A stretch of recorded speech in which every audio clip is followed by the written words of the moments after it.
You know how the false prophet said, have you ever been swallowed up?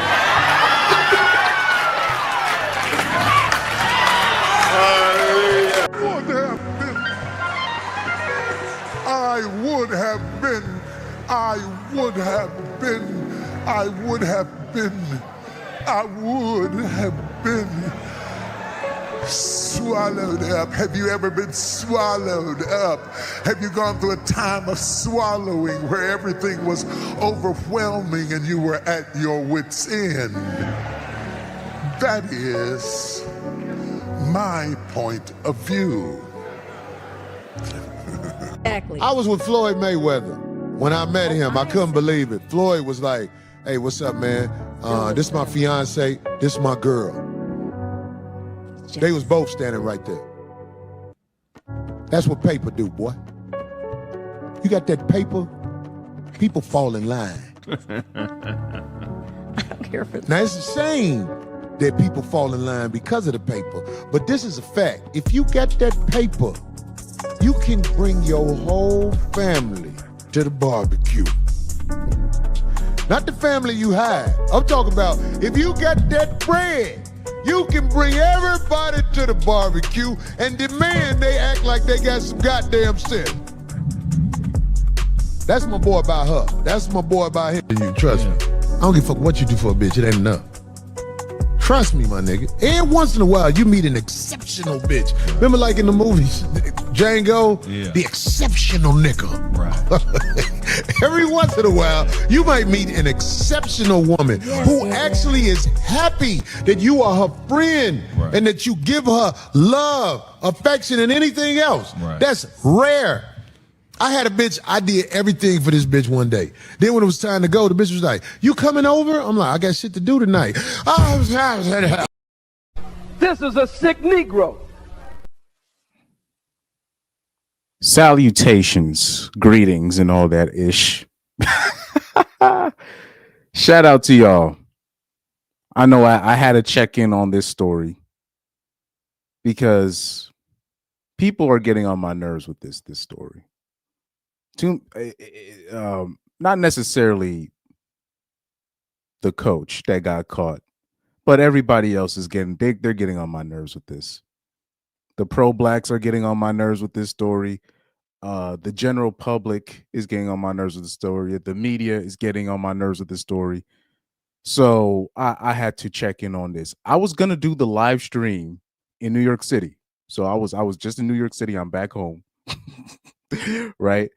I was all up in Times Square, rushing to where I needed to go to, right? I was gonna do on my way to the studio. I was going to do a live stream of just me just talking about the situation to the studio, but I decided against it. And I think it was a good idea because Times Square was packed. Packed. Like Mexi packed. No disrespect, right? Shout out to you guys. Thank you guys for checking in. Let me change up something for you guys. I want you guys to see all the chats in its full glory. Let me change up the one of the settings. I'm sorry. So we can see, so everybody can see the chat. This is what I want. Yeah, right here. Shout out to you guys. Thank you for checking in. Because I've been trying to tell you guys what happened to Sherrone Moore. Right? This can happen to any of us. So when I see stuff like this, right, and as more details came out, more details came out, and then I saw this. I saw this. And I was like, oh, go figure. It's the holidays. It's the holidays. The mistress came forward and decided to ruin his life. Now, he was sloppy. Sherrone Moore was sloppy. Yeah, but usually I'm trying to tell you guys what I've been trying to tell people. They usually sweep stuff like this under the rug. Now, I don't know who he pissed off. We can go into that in a later time. I don't know if he broke some rules when it comes to recruiting because he was getting some good recruits coming in. When Jim Harbaugh was at the helm at Michigan and he was the assistant, or was it the offensive coordinator, and Sherrone was the offensive coordinator, every time I saw Sherrone Moore's name, he was always getting suspended for some for some recruiting violations or something. So Jim Harbaugh and Sherrone Moore, they were pushing the envelope to try to win games. Now, when you make yourself a target like this, you open yourself up to getting got. Because now certain entities that may be will just send women towards you to see if you will mess up your spot. And he couldn't handle it. Now, what I've been trying to tell you guys, what happened to R. Kelly, what happened to Bill Cosby, what happened to Deshaun Watson, etc., can happen to you too. Now, when I mention these names, people will be like, well, I don't be as ambitious. I don't be doing it. You don't have to do that. If you have a side bitch, if you have a bitch, and like I said, this is not an SA story, but he's in the same position as those fellas that I mentioned, right? R. Kelly, Bill Cosby. They don't they don't have as much money as they should because of a bitch. Because a bitch is running their mouth. Because you messing with bitches that don't got your back, right? This is the message. First of all, this is the message that Corey Holcomb has been pushing, and this is the message that I've been pushing as well. And now this is where we have to come up with tools to defend ourselves from these things. This is not the time to be lecturing and doing all this grandstanding. Let me give you another example. Let me show you this. This is also why I was pissed off. Let me show you what I saw on YouTube. This whole ass nigga. Hold on for a second. Manuel Acho. Watch this. Sherrone Moore.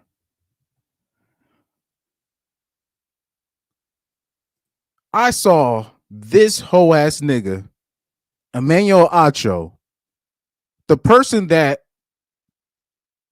got caught with Joy Taylor, being a trick for Joy Taylor, literally being a trick for Joy Taylor.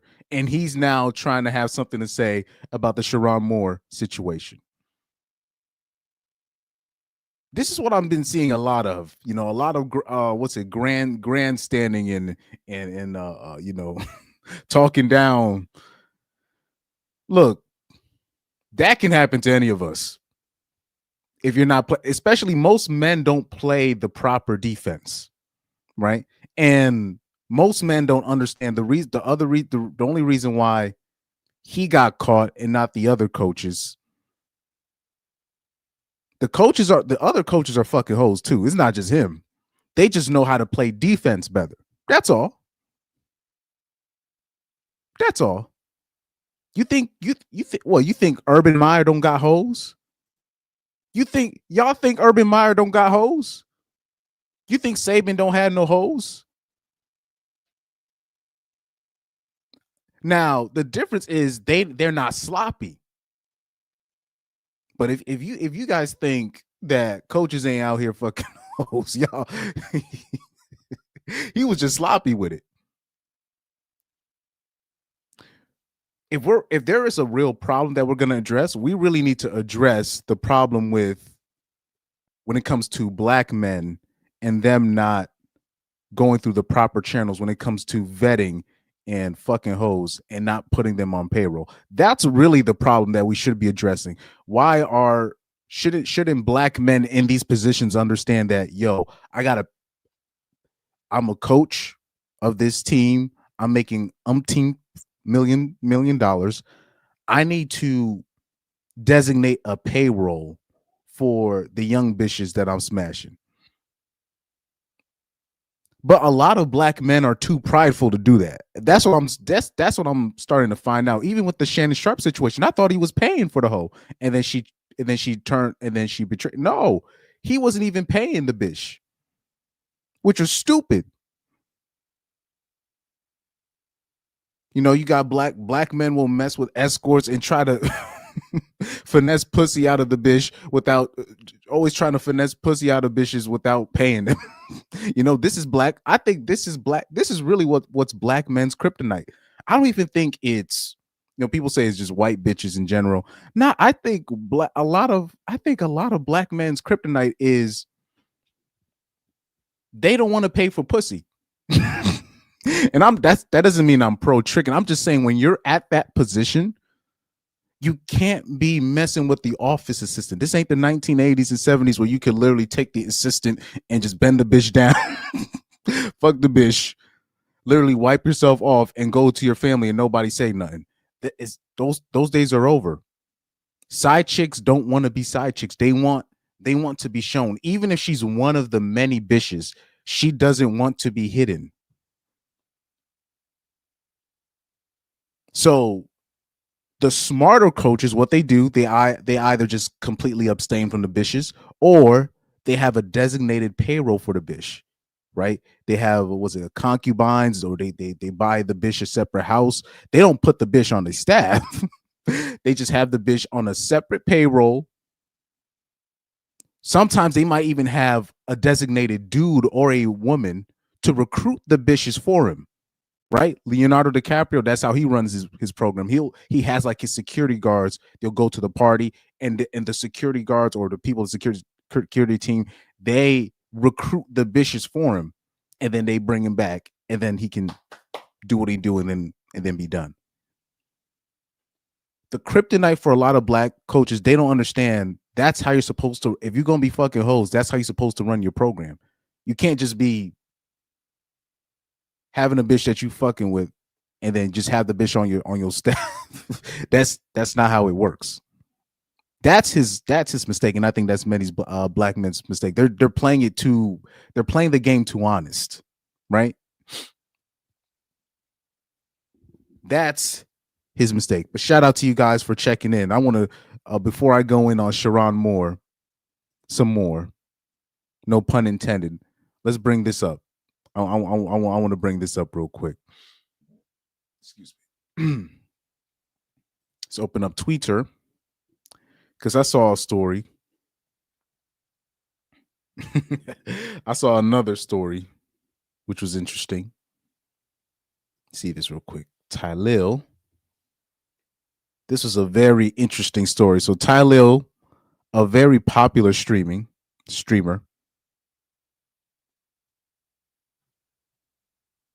Apparently, he's getting accused by some random broad of SA.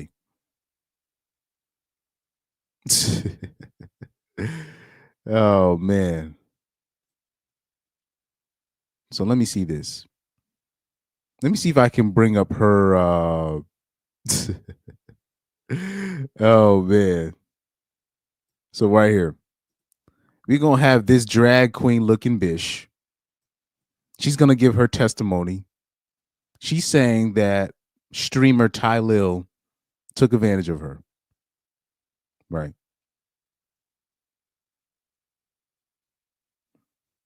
Now, I saw this coming. Shout out to the unwelcomed party. He said it's chess, not checkers. People don't understand. The coaches, they fucking bitches too. They know how to play the game different. But all these people going on their soapboxes talking about why you cheated on your, they don't know how the game works. They don't know how the game works. But like I said, we're gonna talk about black men's real kryptonite in a minute though. We need to definitely talk about this because black men, we gotta get with the program. I'm not gonna exclude myself because I've made this mistake as well. I've made mistakes like this as well. The one thing that's saving me right now is, so far, my music reputation is flawless in terms of I haven't messed with none of the artists I've worked with. None of the female artists I've worked with, I've never slept. So that's what's helping me right now, for now. But in the past, there's certain bitches that I used to work with in terms of like these dead end jobs that I used to have, and I was fucking with them after they left. Like that shit. You think that can't bite me in the butt later on? Even though I waited for them to leave the workplace, you think that's not gonna bite me in the ass? Or that can't potentially bite me in the ass? Any bitch that you mess with in the past, and then she feels any sort of way, like I said, this like with the Michigan coach, it's not it's not an SA story, but he still lost everything. He still lost everything. But anyways, this is why you have to move different. You have to move different. So let's bring up this situation. Streamer Jordan Pauline broke down crying on stream, claiming Kai Cenat's friend Tylil allegedly essayed her and is trying to blackmail her. Okay, so let's hear this brought out. First of all, I would never sleep with a woman that looks like this, because she looks like a drag queen. She she looks like my homie. Dude, I have a friend in the industry. He cross dresses. She looks exactly like the homie. Exactly like the homie. Yo, there's no way I would sleep with any woman that is dolled up in so much makeup where you're basically in costume. So Tylil, you, first of all, if I don't doubt that Tylil's slept with her. I don't doubt that at all. But I would still question Tylil. I'll be like, why would you sleep with somebody that looks like this? This way, dude. Anyways, we're gonna let this thing talk because she looks like a transformer, but she's not actually. But let's give her a shot. Let's let her talk. Let me push up the speed a little bit. Yo, I already said it, guys. I already said it. Like, we've already talked about it already. We already talked about who it is. Whoever caught it. But I'm not going to say it because I still have to make sure my integrity and whatever the fuck else is secure. And then I will say the name of who it was fully. I already showed y'all the call log, the chat. Y'all already know. If you already know y'all can say it in the chat, but I'm not going to say it out my mouth because niggas is trying to blackmail me and shit already. Like, I don't have time for it. Like, that's why I said I'm done with the streaming shit, because niggas thinking collab streams is gonna do something for me. And surprisingly, So I guess everybody was in the chat and they were saying Tylil's name. Now, I also predicted this, that I was like, why are these streamers always, they have all these OnlyFans bitches around them, these IG models, making like, if I was doing that kind of streaming, which I might end up doing in the future, I'm not having no bitches around. I'm going. I ain't putting no bitches on my stream. It's got to be somebody, like, it's got to be a broad that I know. Like, I need to know this person. There's absolutely no way. But I always knew, like, having all these OnlyFans broads, these IG models on their Kick streams, their Twitch streams for content, I always knew that's gonna backfire for a lot of these guys. The streamers they're making too much money, and when broads like this are around these guys, they think they should have what they got. It's not that they want like a piece of the money. They want exactly what they have. Even though they're nowhere on their level. They don't realize they're just there for decoration. They're basically an expensive piece. They're basically like a piece of furniture, right, for the stream. They're basically decoration for the stream. They don't realize that, but that's what they are. They're just there for color, right? But in their mind, those OnlyFans models that you allow on your platform, that you put, they think that they're on your level. So they don't even realize they're not even above a dishwasher at McDonald's when it comes to as a person, right? But in their mind, they're the prize, right? In their mind, they're the prize. You know what I mean? So hold on. Let me see this real quick. Yeah, eye candy. Exactly. That was the word I'm looking for, because I'm like, I'm missing the word. Eye candy. Exactly. Eye candy. But being eye candy isn't enough. They want what they got. And if it means having to put a fake case on you, they'll do it. They'll do it. And surprisingly, the other ones, and part of that team that he's in, that house that he's in, they're more respectful than him. I don't know what to do anymore. And it's embarrassing because, like, I give so much love and I'm feeling like I'm running empty. Fake tears. Running dry, guys. Like, I feel so... You heard that smoke detector in the background? Anyways. I feel so used. Like, I'm literally, like, I'm so upset. I'm embarrassed. I'm just disgusted. Like, shit is enough. Like, I'm tired. I'm really tired. Man, I don't trust nobody that be crying on stream that can just cry on command like that. But anyways, let me see if I can if I have another full video. Oh, by the way, nope, that's nothing. By the way, that's nothing suspect. That's just bitch. That's just that was just a man pouring some drink in some broad's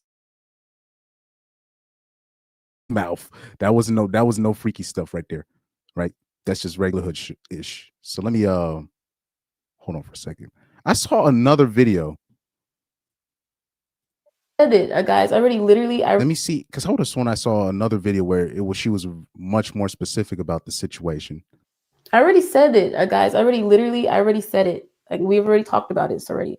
We already talked about who it is. Whoever caught it, caught it. But I'm not going to say it because I still have to make sure my integrity and whatever the fuck else is secure. And then I will say the name of who it was fully. I already showed y'all the call log, chat. Y'all already know. If you already know who, y'all can say it in the chat. But I'm not streaming shit because niggas thinking they're more respectful than him. I feel so used. Like, I'm literally like. I need to find the testimony. I would have sworn I had the testimony pulled up. Let's see. We're gonna have to. Let me see if I saved the testimony. Let's look under these bookmarks.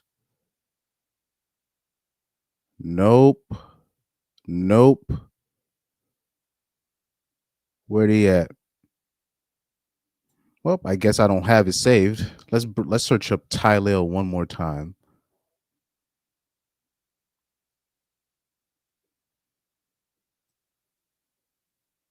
Let's see here.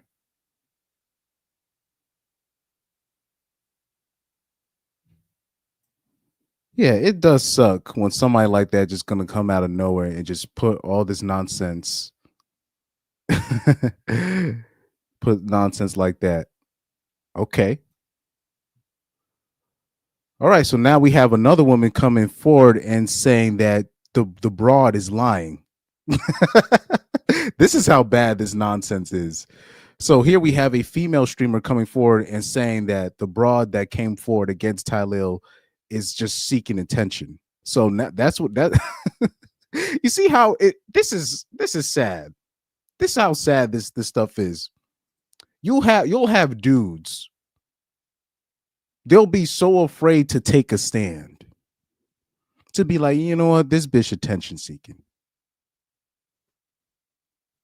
Let me remind you, when it comes to that Bill Cosby situation, it wasn't a whole lot of black men coming to Bill Cosby's defense. Do you know who was coming to Bill Cosby's defense? His wife stayed 10 toes down. Rudy Huxtable, Claire Huxtable, the two black ladies that played Rudy Huxtable and Claire Huxtable on the show, took his side. Jill Scott, Erica Badu. None of the black men came to the defense. Now, I don't know why that is sometimes, but it will be a lot of dudes. You think that you'd have more dudes come in support and be like, nah, this whole lying. But why does it? Why is it now? There's a lot of broads out here that have more balls than the men. Because there's really what people don't understand. There's no gain from a woman coming in defense, really. Like, say if a woman just like of a woman coming in and saying a bitch is lying. There's nothing to gain from her end because she's gonna get ostracized by the sisterhood for not keeping up the charade. This is how we know this is all cap. So if we got another woman coming forward and just saying, "Oh no, she lying," that's how you know it's cap. Shout out to Pyro coming in. To the Kobe Bryant saying no meme.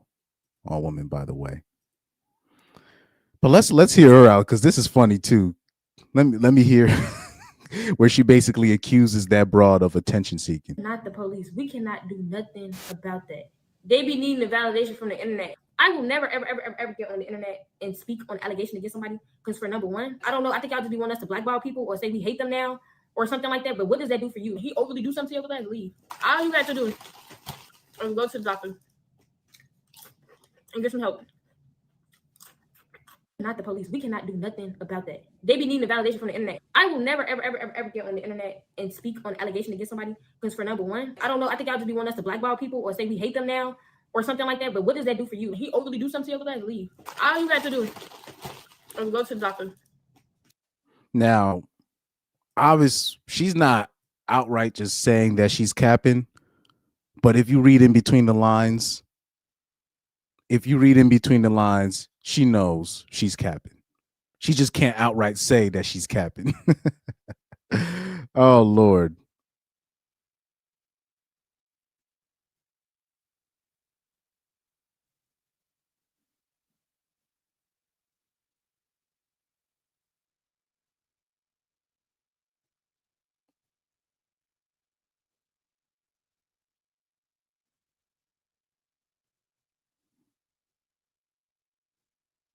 But yeah, this is nonsense. Oh, wow. So watch this. So I saw this video. I did see this, right? So now what they're going to use against Tylil is that because he was constantly cheating on his broad with other broads, they're going to use that as the evidence that he did something to this broad. Come on now. I saw that.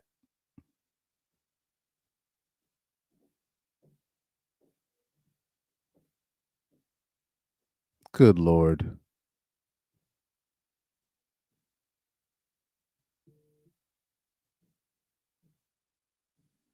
Oh my God. Look, I'm going to go out on a limb because I guess it's looking like the genuine consensus is basically split down the middle.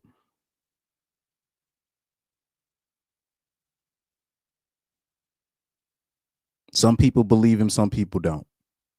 But like I said, this is still, if you really think about it, it's still Tylil's fault for messing with somebody like this. It's still his fault. Because there's no, like, I would not be caught dead with a woman that looked like that. Absolutely not. I would not be caught dead.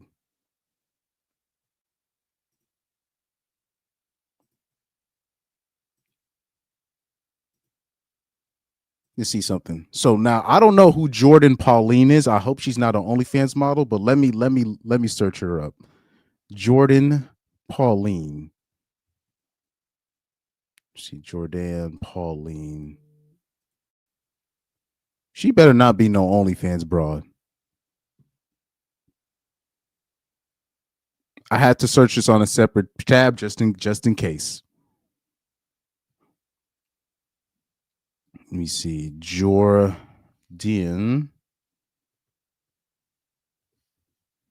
And why are people blaming Kai for how is this Kai's fault? Just because that's his Oh my God.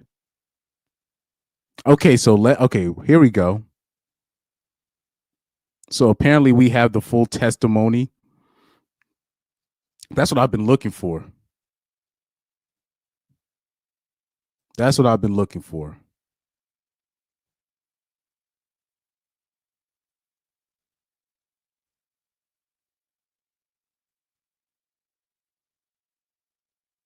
So here we go. Because I did see the video of her where she basically responded and she gave her testimony of what actually happened.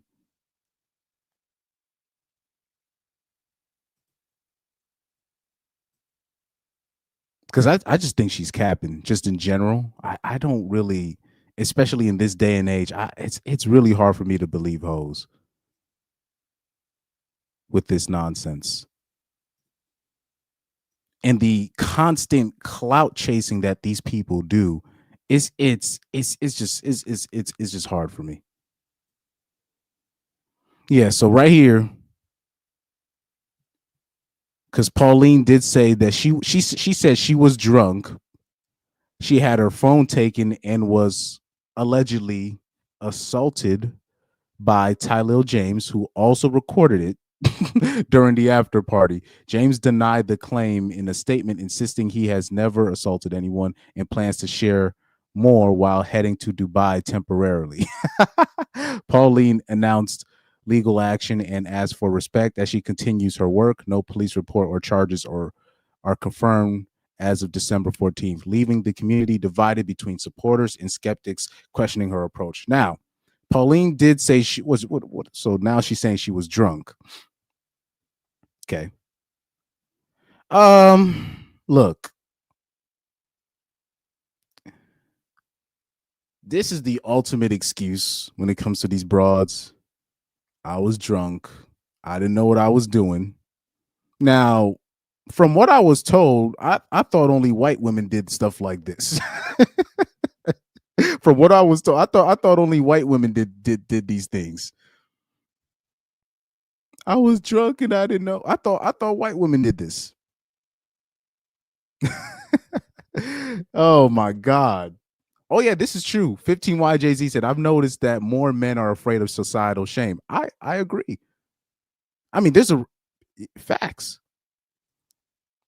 He also says women today are not ashamed to stand on their square. I think more men should learn from modern women in that regard and do the same. Like I said, the Bill Cosby thing has always stuck with me because people were so, unfortunately, black male comedians, they held a grudge against Bill Cosby because Bill Cosby was reprimanding them for using swear words. So when that story came out on Bill Cosby, it was basically a aha moment, a ha look at you moment for the so-called dirty comics to point the finger back at Bill Cosby. But as Reaper Rell used to come up here and said, they didn't realize the bigger picture. They didn't realize the ramifications of that case. They didn't understand, okay, if this falls through, now basically bitches can come from any time period from the 50s, 60s, 40s, and then be in 2020, say that, oh, you did this to me. I was in high school when that joint happened. Mind you, Corey Holcomb's guilty of this as well. When that stuff happened with Bill Cosby, he was raining on his parade. Even Corey Holcomb guilty of the same, right? Of not really seeing the bigger picture of that case. When I was in high school, when I saw that case, I was like, yo, what? I was like, a woman can do what? She can just say, oh, I was at this party from 1960 something, 1970. I'm like, it's 2015. What? I was so confused. I was like, wait, so women can do that now? I was like, I'm like, that's a slippery slope right there. And lo and behold, male actors of all races getting called out from bitches from the 80s, the 90s. You got rappers now getting called out from bitches from the 90s, 80s, rock stars getting you know that was getting sucked off by teenagers. Now these teenagers are grown, and then now they telling the whole. I was like, look, this is a slippery slope. This is a slippery slope. I don't think this is a good thing. And mind you, I was more left leaning when I was a kid, when I was a teenager. And even then I knew, I was like, this is not a good idea. This is terrible. I remember seeing that and I was like, yo, no ninja is safe. Because I already know how ninjas was in the 90s. I know how ninjas was in the 80s. It's dudes getting facts. There's dudes getting me too'd from the grave. Dudes getting me too'd from the grave. They dead. And they getting me too cases being put on their estate. This is but like I said, I believe black men really dropped the ball with that Bill Cosby one. So I will never forgive a lot of black men when that happened. Because they couldn't even be like, not even on some pro-blackish, be like, hey, you just trying to keep a black man down. It's like outside of the pro-blacks, like the super pro-blacks, most of the black male entertainers were basically making jokes of the Bill Cosby situation and not taking it seriously enough. And I saw more black women from his inner circle, or I saw more black women defend him than the black men that were not pro-blacks. I was just like, yo, this is crazy. That was wild to me. So, this is people can never really see. Well, right here, yeah. The unwelcome party says they couldn't see the forest from the trees. Yeah, like some people, they get caught up in the emotions of it. People get way too caught up in emotions. There's plenty of people. Like I said, I don't fuck with Crowder at all, Steve Crowder at all. And I still defended him. And he deserved to get shitted on. And I still defended him. Because I know what Hillary Crowder is doing. It's just wrong. it's just wrong. But I still defended him. But some people, they get caught up. It's one thing if you're like consistent and you're like and you get at all the grifters, right? And I don't mind that. But if you're just like you were mad at Crowder because of what he said, and then now he's going through what he's going through, and now you're taking the opportunity to take a dump on the guy when that could easily happen to you, I'm like, I can't get behind that, right? But yeah, this is right. This is the situation where you could literally be dead as a doorknob, and you get me too. You're dead. You're not here no more. Your estate is getting sued.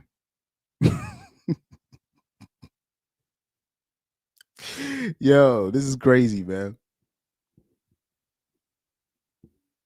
But that's where we are. So I need to see more men really grow some nuts. Okay, so shout out to the streamer McQueen. It looks like McQueen is coming to his defense. Baby Rich, it looks like Baby Rich is coming to his defense. Even though it doesn't really look like he's coming to his defense, he just said, "Stop putting me in it." But anyways, these are the things that can happen. Ty Lil thought he had a freebie with this bitch, and now you got this bitch saying that you did something to her, and you thinking that was you thinking as a man that was a freebie, and you knew that bitch wasn't worth nothing. You knew that bitch wasn't worth nothing, so you thought, all right, let me get an easy one off. Now you got to pay for it. Now you got to pay for it. Okay, let's look at this post. It says Jordine Pauline says the real problem is people attacking her instead of believing her essay allegation against Ty Lil. Now, this is okay. Let's look at this. I genuinely think it's weird how a girl could never, ever, ever, ever, ever speak her truth without men and the women that are the problem bashing her. Okay, so I'll say this. This is where you got to be careful with most women. Because I bet you in her mind, she believes she got essayed. Just the fact that she's saying her truth.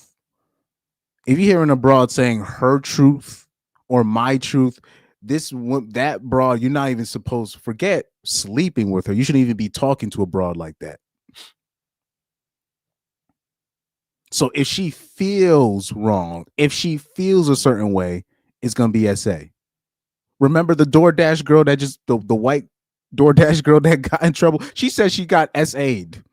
And she opened the door and saw the man. Even like say even if she did get flashed on purpose, that's not SA. You just got flashed. But in her mind, that's SA. In her mind. Remember, in Mia Khalifa's mind, she got taken advantage of, even though she joined the industry willingly. So when you're dealing with people like this, that's already using terms like my truth, and I don't understand why people don't believe me, she's lying. Because any rational thinking person, even the person that is the victim already, a real victim already understands the situation, meaning they already understand, or they know why. If I come out with this allegation, people might not believe me. They already know this. If you're a person that's been wronged and then you come out, like, it doesn't even have to be SA. If you say somebody robbed you, you're gonna expect people to not believe you. There's gonna be you're always gonna expect there's gonna be some people that are not gonna believe you, even if it happened in broad daylight. But you understand how that works. But when you're dealing with the average broad, especially once the topic of SA comes out, this is why they have to push believe all women, so they just don't get questioned at all about this. Because there is plenty of incentive for women to lie about this. Plenty of incentives for women to lie about SA or to over exaggerate a situation. In today's world, if she regrets the sex with you, it's SA. In today's world, if she regrets the sex with you afterwards, it's SA. If she feel like she didn't get the advantage over you, or if she didn't feel like she got nothing out of the deal, it's SA. It's not even a matter of, okay, I'm just going to, no, it's just in her mind. If she didn't get her way, you did something wrong.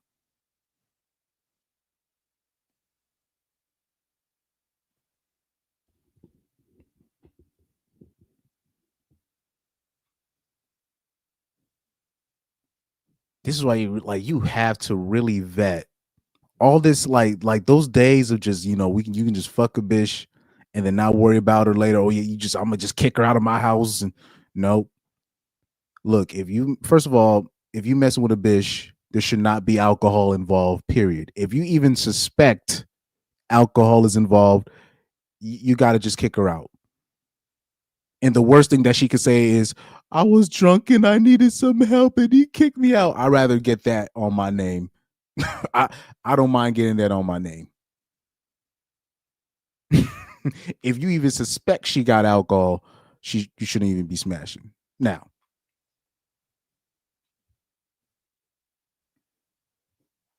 if you've now say if everything goes right, you messing with her, you both sleep, you sleep together. It's all consensual. The aftercare afterwards needs to be pristine. You need to make sure she's good. You need to make sure she's fed. You got to make sure she's happy. You need to make sure you get that reply text. Hey, you had a good time last night. You need to have that as your receipt. That's your receipt. Offer her some food before she go. Do you want to go to Wendy's? Do you want to go to McDonald's before you? Do you want me to pay for your Uber? These are the things you need to do. You need to be doing this. Post to be too. You have to be doing this. If you're not doing this, you're opening yourself up for stuff like this. You need to be doing this. You have to make sure she's straight, even if everything is consensual. If she's the side chick, make sure she's straight. Make sure everything is paid for. Make sure, hey, did you need help with something? Do your kids need to get dropped off at school? Now, people might think this is too much, but post me too. If y'all want to just be messing with all types of bitches, y'all don't want to, okay. You got to make sure your aftercare game is on point, because this is what's going to happen to you.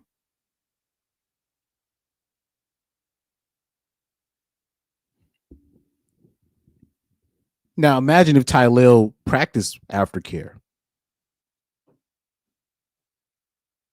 or was thinking at an actual was actually thinking. He wouldn't even have slept with the bitch. I don't even like. But the problem is, this thing now where men are being taught to aim low. Get you a 6 instead of a 10. Nah, I don't believe in that.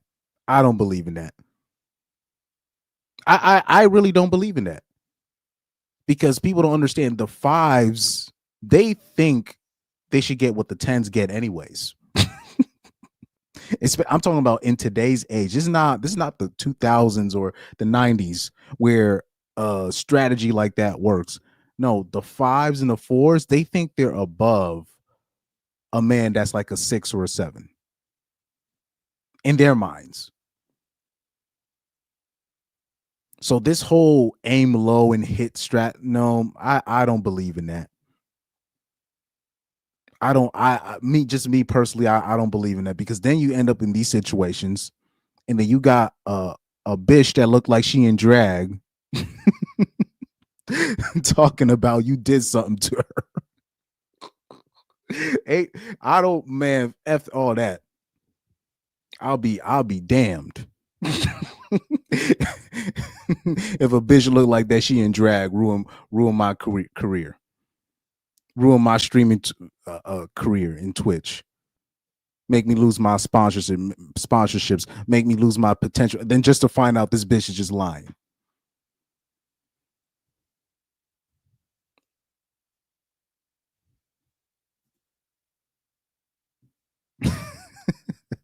Aim low and hit. Because this is what happens with these dudes, because they think, okay, I'm gonna aim low and hit, and then I don't got to do no aftercare. No, you got to do aftercare with every bitch you with. Just because you think the bitch look ugly, don't think you don't do aftercare. this because that mentality, that's what, because dudes like Tyler, they'll think, okay, I fuck or I mess with a fat bitch, okay, I don't got to do aftercare. All right. Keep thinking that's going to work with you long term. Or if you have say if you have a situation, say you got a main chick, and then your side chick is a gargantuan woman of the night, right? And you only see her at nighttime.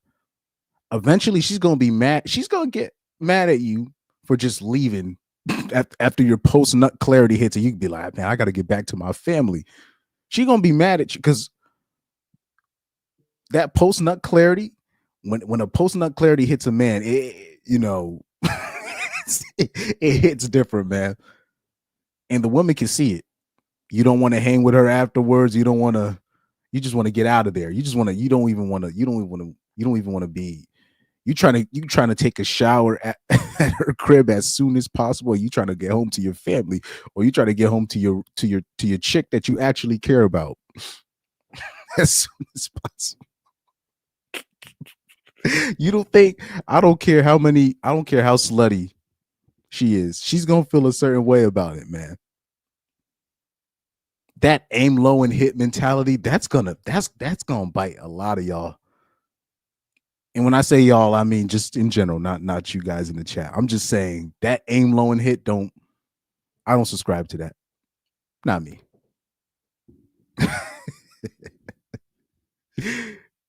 All these, I want you to take a look at a lot of the bitches that are particularly when it comes to essay. I want you to look at these bitches.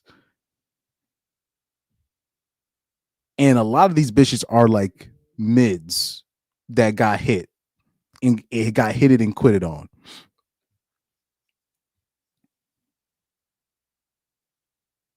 A lot of them. I'm not gonna say most, but a lot of them were like 4s and 3s and 5s that got hit it and quit it. And the dude kind of treated her like garbage in the aftercare. Shout out to Unwelcome Party. He said her/my truth equals a lie. Bingo. That's that whole ish my truth. As soon as I start hearing my truth, it's just I'm looking at the broad and I'm like, oh my God. It's just straight cuckoo land.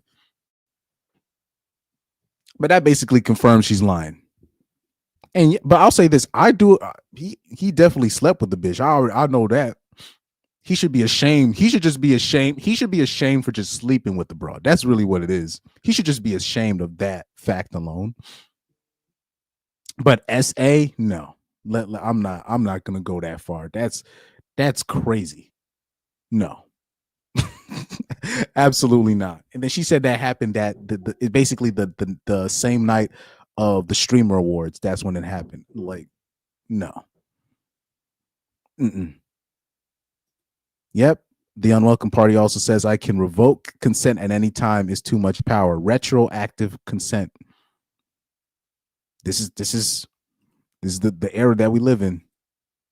15Y Jay-Z says this is actually another reason why I don't refuse to pay for a date or dunk on her too much, because I'm afraid she will take it further and falsely accuse me of some BS. That's why I always tell dudes. I tell dudes the same thing. I know people might think, oh, you're doing too much for paying for her date. I'm like, look, I try to. You better make sure all your tracks are covered, because now I'm sitting here. Because you don't ever know what you're gonna be like 5 or 10 years down the line. You don't ever know if you're gonna be like successful, or you just end up in a position of power where you worked your ass off, and then just some bitch from 20 years ago that you didn't pay the date, or you kicked her out of the crib prematurely, and then she's gonna say you did something to her. You like this is I don't like, because now I'm crossing my fingers of all the supposed freebies that I got. I remember one bitch that I was with.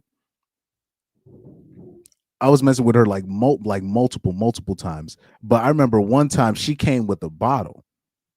Now I never seen her with a bottle before. And then she was like, "Oh man, can I just get wasted with you a little?" And I said, "Nope, I'm taking you home." I'm like, as soon as because she had the hope, she barely touched it. She said, "Can I just?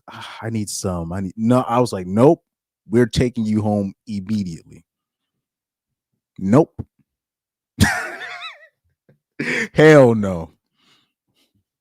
Now, mind you, this was after the fact, because she wanted to do like rounds, and I was like, nope,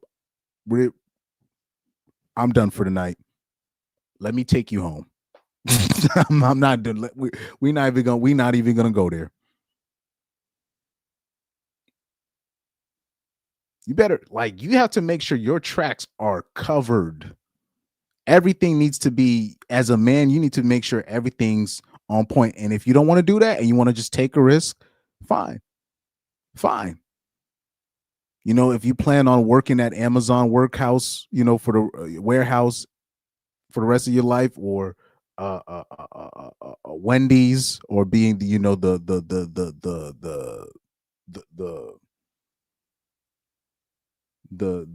cook captain of McDonald's, then yeah, you could just mess with bitches, you know, have bitches underneath you, you know, mess with the bitches at your job and get away with it. Yeah, then you have nothing to worry about for the most part. But if you want to really be something, you better make sure your tracks are covered. The bitch gonna see, like, because it's gonna be like later on in the future, a bitch see a Facebook picture of you and your family looking happy, all in matching pajamas, and she's gonna be irate.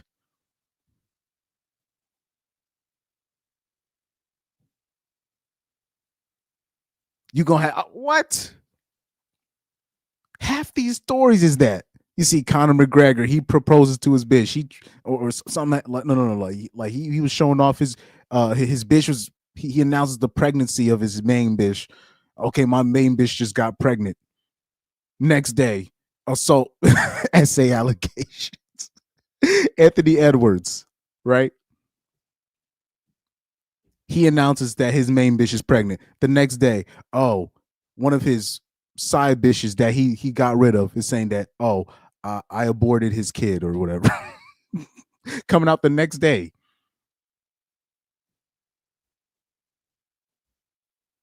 That bitch could be doing OnlyFans. That bitch can be doing tricks for the whole street. If you are a person, especially a lot of dudes, they're gonna end up married. They're gonna have a situation where they have a main chick. If you're a person that likes to post your main chick and then show how happy you are and all this stuff, but you still want to mess with bitches on the side, you think you're just gonna have side bitches and they're not gonna say anything, you got a whole other thing coming.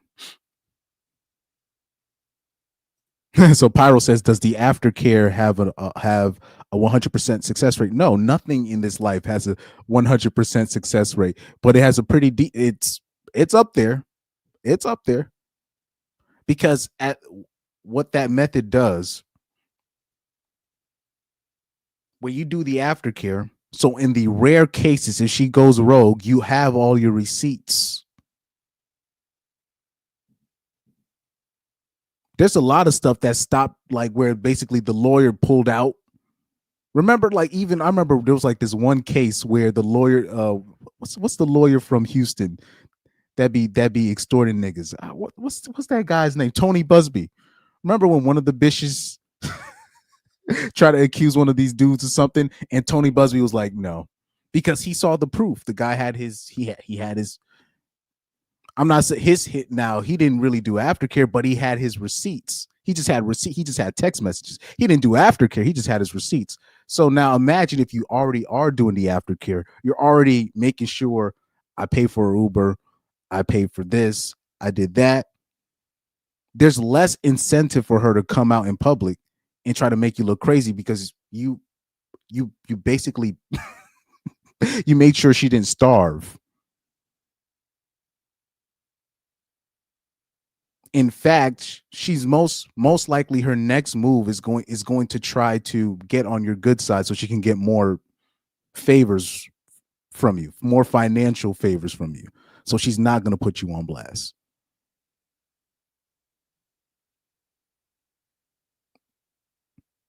In fact, if she has homegirls and they find out she's been taken care of, they're going to tell her, no, don't put that case on him. I want to try to get something from him. So this is why when you talk about aftercare and making sure she's straight afterwards, this is the best method. If you want to be out there dating and doing all these things, this is the best way to make sure you have your ducks in a row. Because all these dudes that get caught up in these SA cases, they didn't know most of them did basically zero aftercare, or basically no effort of aftercare. They'll have some texts, but that could have been prevented, first of all, for not sleeping with the woman in the first place, but they could have made sure they paid for the Uber. They could have made sure they bring what did DJ Academic say? The 4 for 4 at Wendy's. What is a bitch gonna say to you afterwards if you bring her to Wendy's? And they already got her in a drive-through camera getting some food from you afterwards. There's just nothing she can say. There's nothing she can say. Please. Oh man. He said this is why passport bros exist. Well, yeah, that's true. That is true. The Unwelcome Party says I wouldn't deal with Western women in the first place. Wholeflation is too consuming. Oh, the Unwelcome Party says how much you want to bet they're on some head medications as well. Well, yeah, I've talked about this on this channel a lot ad nauseum. So people that watch me, I've already said this for the beginning. Most of the bitches that I went to high school with, damn near all of them was on some kind of head medication, particularly when you're talking about the particularly the white girls that grew up in the suburbs. In high school, they were on like some type of head medication, or they were taking some kind of stimulant. So that means, some Xanax or some what they call something else. I'm blanking on the name.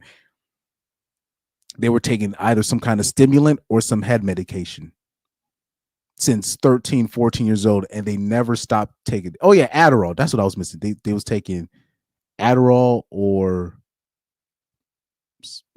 I'm blanking on these names. Adderall or something, whatever I just said. And then in conjunction, they was also taking some kind of head medication, some antidepressants, something. And they've been doing this since they were kids. And then on top of that, all of the sexually active women in my high school, they were all on birth control. All the ones that were sexually active. The few that weren't, they got pregnant. I'm talking about the few that weren't, they got pregnant. Most of the girls, they were on some birth control. So now you're taking all these things, and we wonder why these bitches they don't act right. Some things you're looking at these bitches, they do certain things. You're like, something's wrong with this bitch. I'm like, nah, this bitch got the head. She has the brain health of a homeless man. Oh man. So Garrett says, I can believe that Tyler was just taking a bullet for Kai or anyone else in the crew. Maybe, but I don't think I don't even think Kai would sleep with a creature like this. Aftercare is great too, because this is what 15YJZ says. He says aftercare is great too because girls may think they won or we are simps, but little do they know we are trying to save our behinds. So I would rather let her think she won. That's the goal right there. That's the goal, to make her think she's getting over on you, to make her think I'm getting over on this ninja.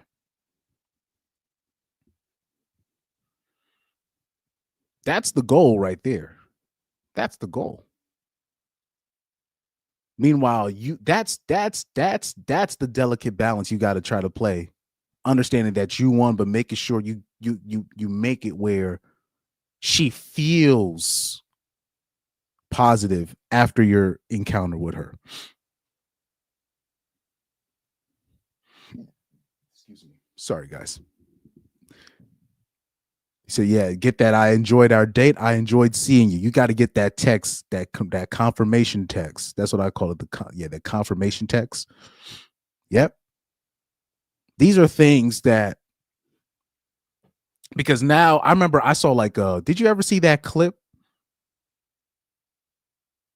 Let me show you something. Let me see if I can find that clip of that college football coach. I thought that was a very important college. Let me see. College football coach talks about essay. If I can I need to find.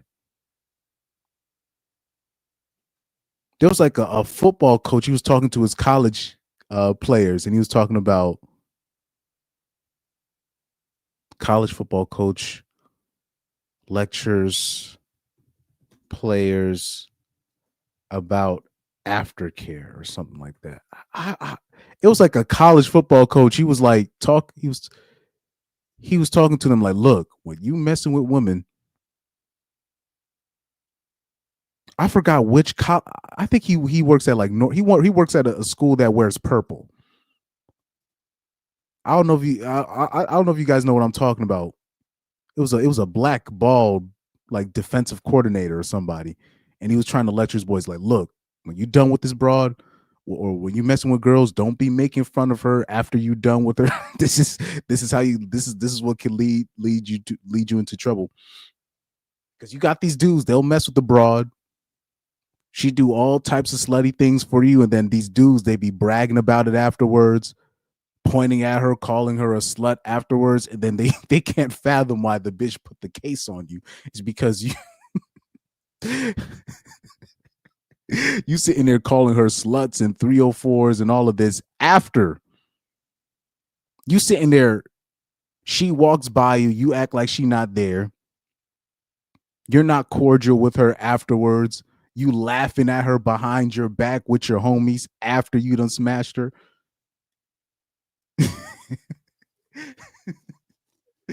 Oh man, he was. I don't know what to type in there about women. And yeah, this is it. This is it. The TCU football coach. I actually like this right here. Let's finish on. Let me play this. I'm not saying you're going to agree with everything that he says in his speech, but this is very important that a lot of men, particularly the athletes, because they can get a little bit too, get a God complex about them. So they, they think, so this was very important. I actually like this speech right here. On this. Let's finish on this. Consent. Remember we went over consent? Deserves it. Good. You're with a young lady. She has to consent to every act. So if you were in the car with her and something went down in the car, that does not mean that something has to go down at the apartment.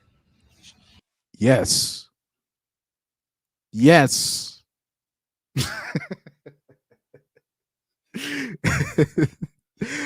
The situation I just brought up,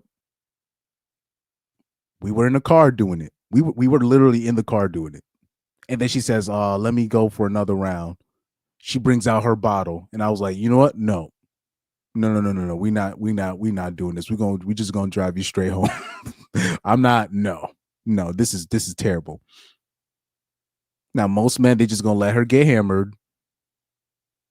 Maybe I might get lucky again, even though you already done smash. Nope. Something happens in the car. Leave it in the car. That does not mean it carries on to the apartment. Or in this case, obviously, he's talking about if y'all making out in the car and then y'all want to bring it into the apartment, right? And then she says, nah, never mind. Stops right there. This is not your time to, overcome objections, right? Oh, my baby, why are you playing me? Nope. Take her at her word. If y'all did something in the car, that does not mean something else has to happen. That next day, you cannot assume that it is okay to send a or something like that. If you're in study hall,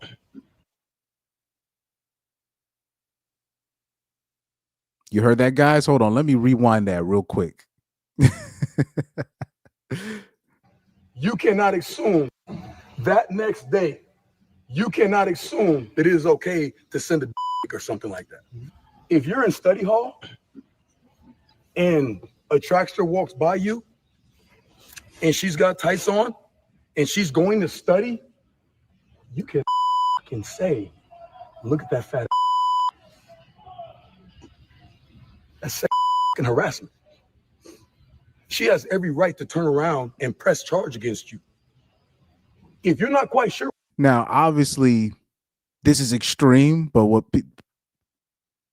if she's not feeling you and you're saying, oh, look, she got a fat ass, you can get kicked out the university. You do know that, right? In today's age, if she's not attracted to you and you say that, you can get kicked out the university. You can lose your scholarship. This is the world we live in. He's not saying it's right, mind you. He's just saying this is what can happen to you. This is a different climate. This is just a different climate we're in. What the fuck to say? Picture it being your little sister or your mother. What the fuck to say? You're right to turn around and press charge against you. If you're not quite sure what the fuck to say, picture it being your little sister or your mother, and then shut what you call the fuck up. Are we fucking clear? Yes, sir. Spring break. There's only one fucking rule in spring break. Come back healthy. It's not worth you having such a great time that you don't come back healthy. Don't do any fucking stupid. There's people that love you, and they're dependent on you to come back healthy. Don't take anything from anybody you don't know. You got kids in the Plano area, they got somebody laced something with some fentanyl, and that's the last somebody saw. That's a damn shame, especially for spring break. You go to a bar, make sure you don't trust the guys in the bar. The world's different now. You guys, that spring break we used to go, guys come back healthy. Now people coming back dead. That's not right. Don't do that.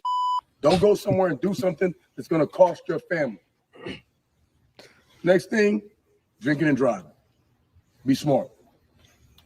Come back healthy, coach. Have a good time. You deserve 10 days off, but you don't deserve to die over spring break. Shout out to this coach right here. Now, you'll have, you know, the fresh and fit simps, right? The what we got, the whatever podcast simps, the repeal the 19th motherfuckers. That's not that. First of all, that's not gonna happen. He's simping. No, he's just telling you the realities. This is the reality. This is the reality. This is the reality.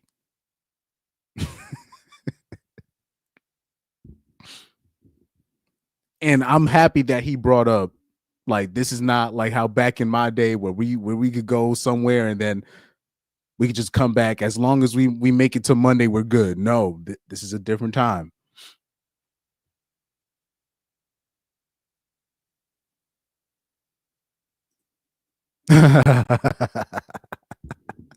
So Bald Eagle, Bald Eagle Rage 3450. He said, "Oh God, if they weren't back then, they sure are now." Adderall, yeah, Adderall, yeah. The bitches that I saw, even a lot of the dudes, Adderall, well, obviously weed, obviously, but the broads, it was Adderall and something. I'm blanking on the other thing that I said. It's Adderall and then something else. And then in conjunction, they were also taking birth control.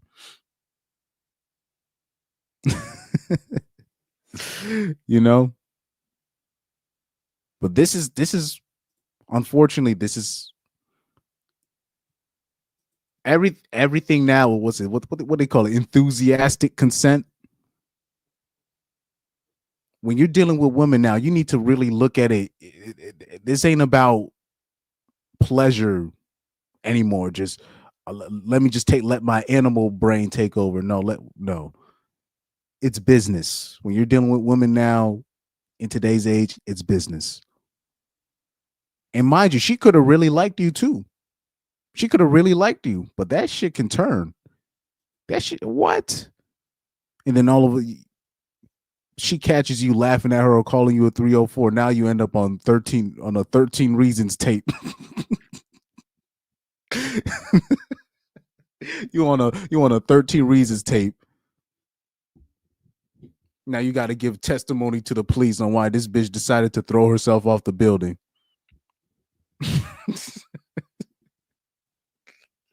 You on a 13 Reasons Why tape.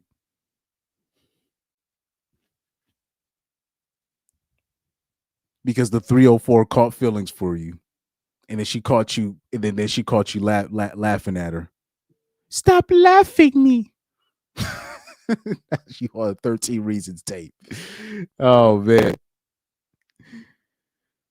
15Y Jay-Z says instead of saying women shouldn't vote, they should be more strategic and say women should be required to sign up for the selective service because they are equal to men. Wink, wink. Yeah, these people, they be saying this in every comment section. Repeal the 19th. Repeal the 19th. Women shouldn't vote.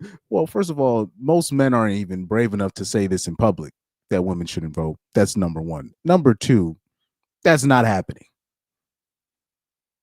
I forgot which creator put this out there. He showed like a chart of all the bitches that are in politics, and in a lot of cities, there's more like female politicians in like these chairs of power than men.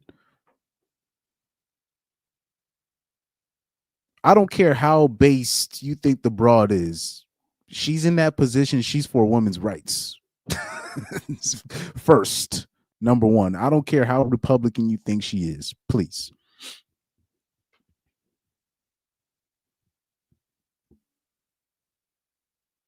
And right here, he said the unwelcome party says that's how the game works. The safest option is to not play in the American server.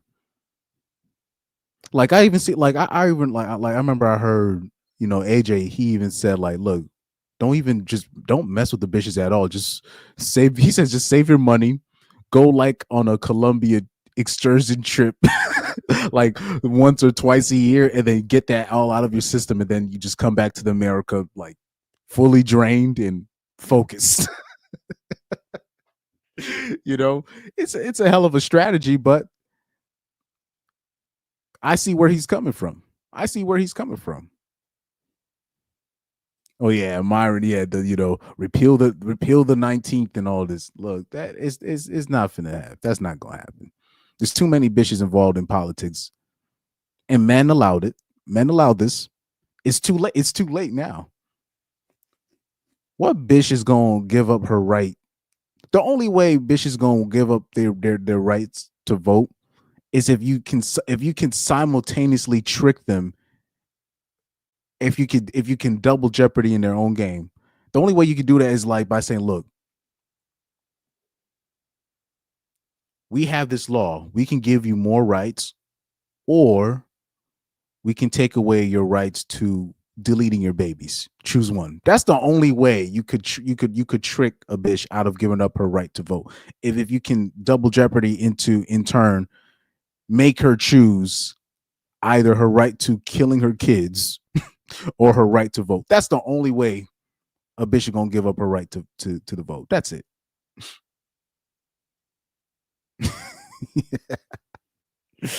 Oh man. Yep. 50YJZ says that's literally what I do. I monk mode in the US and then I play overseas. So shout out to AJ. That means AJ's strategy is a viable strategy. Because 15YJZ ain't the only one. I've seen a couple of other dudes say that they just like they don't mess with the women here, and then they go to the spots, Thailand, right, the Philippines, and then they get it out of their system, and then they come back to the United States, and then they're good. Or they go to the Dominican Republic, and then they come right back. Especially the people that live down south, they literally just go to DR.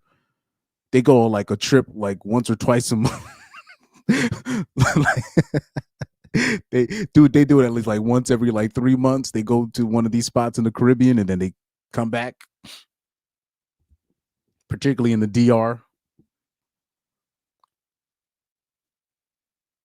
They do that, then they come back, act like nothing happened. Those are like the expert level like tricks. Or I put tricks in quotation marks because I don't really deem them tricks. They're just smart people, right? Yeah, that's the only way. The only way you'd be able to trick them out of them giving up their right to vote is if you can make them simultaneous, where you can make them choose between that and deleting their kids. That's it. But anyways, let's go to Coach Sherrone Moore. Let's go to this.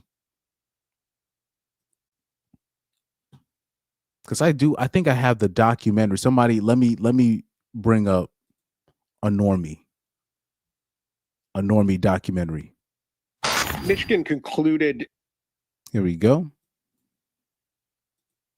Michigan concluded investigation into Sherrone Moore and determined with credible evidence that he had had a inappropriate relationship with a staff member, and he was immediately fired for cause. It's incredibly disappointing. With a job like this comes incredible responsibility. And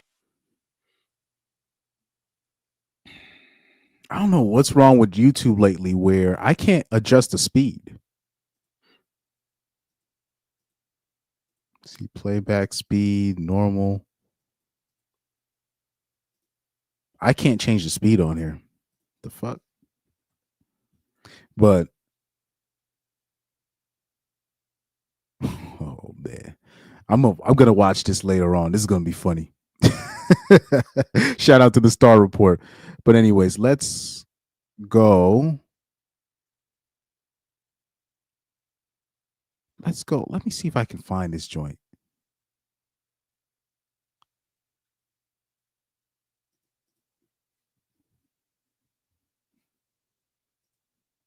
With Coach, let me see. How to Ruin Your Life in 6 seconds. Michigan Coach Sherrone Moore. Yeah, they won't let me change the speed on here for some weird reason. That sucks. concluded investigation into Sherrone Moore and determined with credible evidence that he had had a inappropriate relationship with a staff member, and he was immediately fired for cause. it's incredibly disappointing. With a job like this comes incredible responsibility. And as a black man, you don't get these opportunities every day. Sherrone Moore is right that people had it in for him, but the whole situation itself is just sad and tragic. At 3 p.m. on Wednesday, Sherrone Moore was the head football coach at the University of Michigan, making $6 million a year. One of the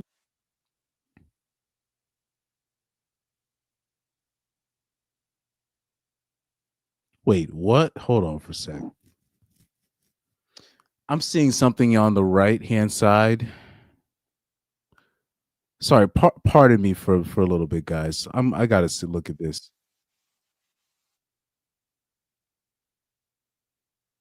I just saw something on the Crucible.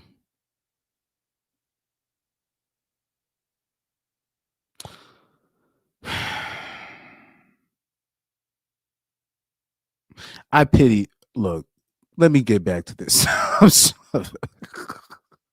I'm looking at the right hand side and I see the TikTok invasion.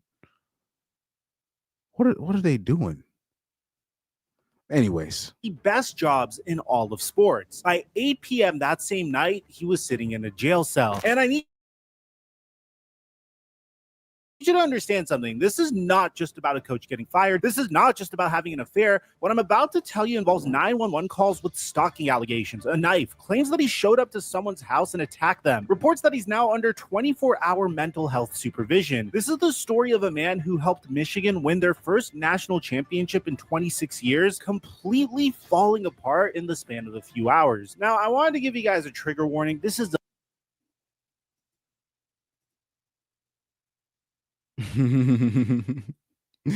Yo, 6 mil. He says F and L. After 2 years, I'd be gone. Hey, man.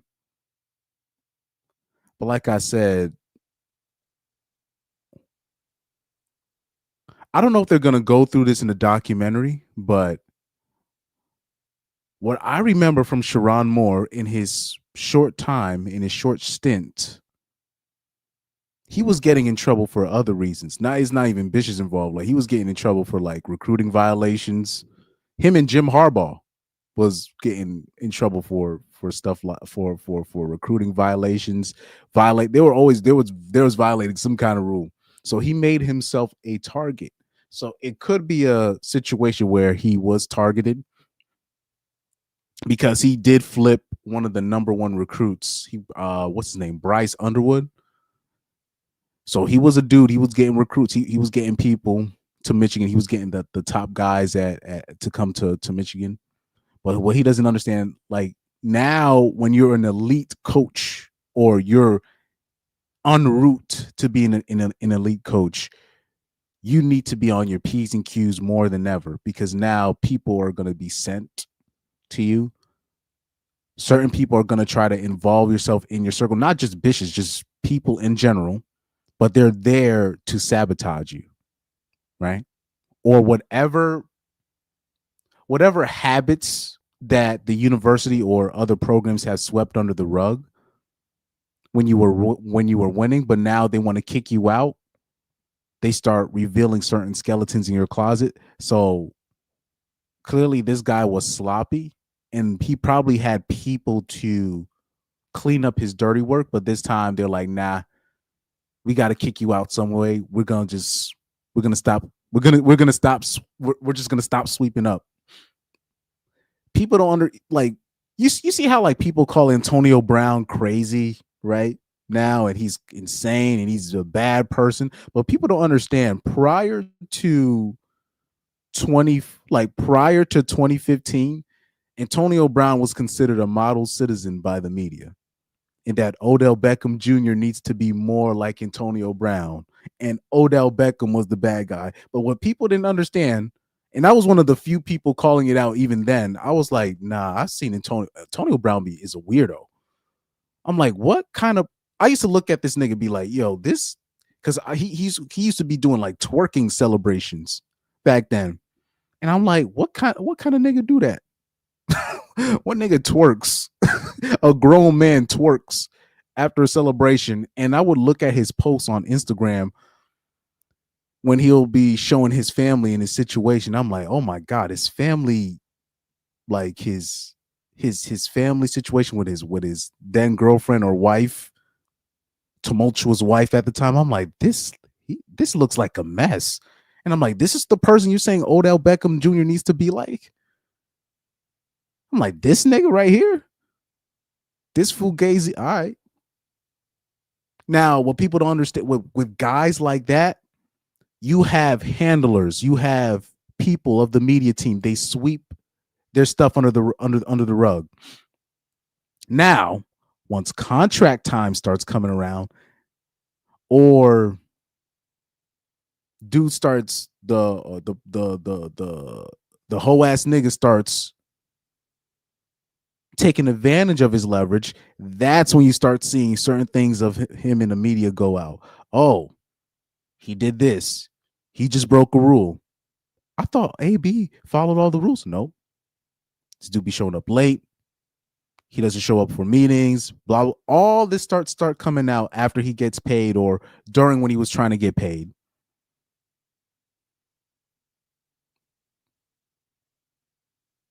Or he starts causing too much of a ruckus. Big Ben starts calling him out. Now all of a sudden, AB's the bad guy.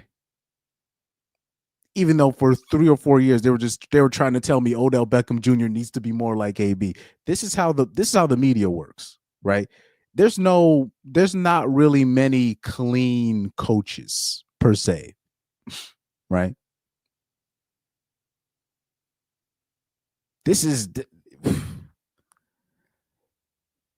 Usually you have handlers to help you out with this stuff. So clearly the reason why Sherrone Moore got put out is either he was too sloppy or something is happening behind the scenes and they were willing to just let him go out to dry. And two things can be true. Both of these things can be true at the same time. He because clearly he was sloppy. I'll say that he was sloppy because he gave the bitch a raise. He put the bitch on his staff and then gave her a crazy pay increase, right? So he was very sloppy. But he could have easily had that fixed. He could have what he doesn't understand, he could have he's not banned from sleeping with bitches that go to Michigan University, to the University of Michigan. He can fuck bitches at the University of Michigan. They just can't be on his staff. Right? That's what you just can't mess with your underlings. That's what made him sloppy. He could have literally had there's college coaches right now. I don't even want to say names, but there's one very famous one. That's very well known. I don't want to say his name. Very well known. Very well known. Like he has the bitches basically paid for, and they're all from the same university that he's working with, and he has them all paid for. Now they're not on his staff, but those were his harem. That was his hoes, and they were all paid for. Right. I don't know if you guys are gonna say it, but it's a very well known coach that just got a change in position recently. I don't. So this is not no new-ish. Yo, watch this. Shout out to Bald Eagle Rage 3450. He says all the time they start looking at you while the mofos next to you are setting fires. They will tell you to be more like this guy.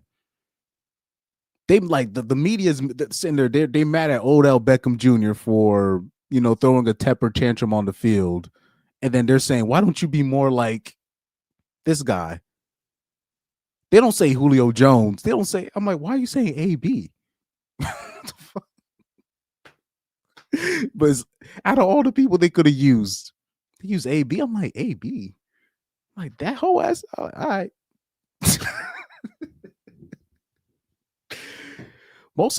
A lot of the athletes that have a good reputation now, most of them, the ones that have the best reputation is because they have the best handlers. The actual good guys that are the good guys, that's Kyrie Irving, Westbrook, and who else? Allen Iverson. Those are the only confirmed good guys. You know it too, because the media would be on their ass. If they got a parking ticket, they make the news. So if they were doing anything sketchy, the media would have picked it up. When you see the media, they don't report on certain athletes. It's not because they're not doing something bad. It's because their agent is making sure they're getting ahead of it. They make sure nothing gets in the media. They're making sure nothing even spreads. These dudes be getting into car accidents. They be getting into all types of fender benders at bars, and then nothing. It never makes the media. Do you know how many stories? Hold on. Let me. What university did George Bush go to? I would have sworn. Didn't he go to Yale? Let's see, Bush College. Where did he go? Yeah. The elder. Yeah, both of them went to Yale. Man, I went to when I was a senior in high school. We went to a VA hospital, and I was talking to the veterans. He was like, "Oh yeah, I remember when I went to Yale." He said Bush used to be drunk off of his mind, passed out on the bench all the time. He said this dude was off the chains, like off the chain when he was in college. This dude was not lying. He was not lying. This is how you know he wasn't lying too, because it was just a side point. He wasn't even focused on Bush. He was just talking about his VA experience, and then I just happened to ask him about college. Just happened. I'm like, and they said, "Oh yeah, I remember going to college with Bush." He's like, "Yeah, he said this dude was a mess." When you're of a certain position of power, or you have certain people in your camp, they do a lot of the sweeping up in the background. You see, like, I'm telling you, some of your favorite pastors, if you knew what they were in high school or in college, some of your favorite, you'd be like, how did he survive this long? Anyways, let me go back to Sherrone Moore before I lose my point. It's a very, very dark story. It's crazy and very dark. All right, so let's start from the beginning. Sherrone Moore grew up in Derby, Kansas. And here's something wild. The guy didn't even start playing football until his junior year of high school. He played junior college ball at Butler Community College in Kansas, then transferred to Oklahoma, where he played offensive guard under Bob Stoops, appeared in 14 games, and won 2 Big 12 championships. Now, after his playing days, Moore gets into coaching. Starts as a graduate assistant at Louisville under Charlie Strong, works his way up to tight ends coach, then moves to Central Michigan. Let me show you something real quick. I got his Wikipedia page, and this is the pro blacks. They were really getting on my nerves this week with this story because he has because the bitch that he was messing with was white. I'm like, guys, he has a white wife. he literally has a white wife at home, 3 half-breed kids at his house, and then he had his white side chick. And I'm like, and then I also had to point out, I'm like, guys, you do know he used to play college football. He used to play D1. He was at Oklahoma 2006 to 2007. You think he wasn't messing with white bitches when he was at the University of Oklahoma playing D1 football? Like, I don't think people even understand. Like, if you're playing D1 football and you at one of these colleges, Oklahoma State, right? Kentucky, Alabama, Texas, Tennessee, like these are Louisville, right? University of like these are football universities. They're the celebrities on campus. So all this stuff about this is what you get for playing in the snow and all this. I'm sitting there just like, it's such low IQ conversation when it's not. I'm not gonna say low IQ. It's just black women are too emotional when it comes to this stuff, and black males, pro black male simps, like I don't know if maybe they've never. Maybe I'm biased because like I said, I've predominantly, most of the schools that I've been to in my life, they've been in the suburbs, right? Elementary school and high school, both in the suburbs. And then college, I went to a small college. If you're in an environment where it's mostly white women around, you're most likely gonna end up with a white broad. Like it's not rocket science. Or if you're a black girl in that environment, and if you've been mostly around white dudes, I'm not saying you're going to end up with a white dude, but she's most likely going to search for a white dude first if she can. It's just the environment. So they'll see like a Bronny James with a white bitch, and then they'll just be shocked. I'm like, he lives in California. First of all, he lives in California. That's number one. Number two, he's going to one of the most prestigious private schools. How many? Come on, he could probably count on one hand how many black girls are in that school. Of course, he's going to be with a white girl. And then in his case, when we take this brother here, this man here, Sherrone Moore.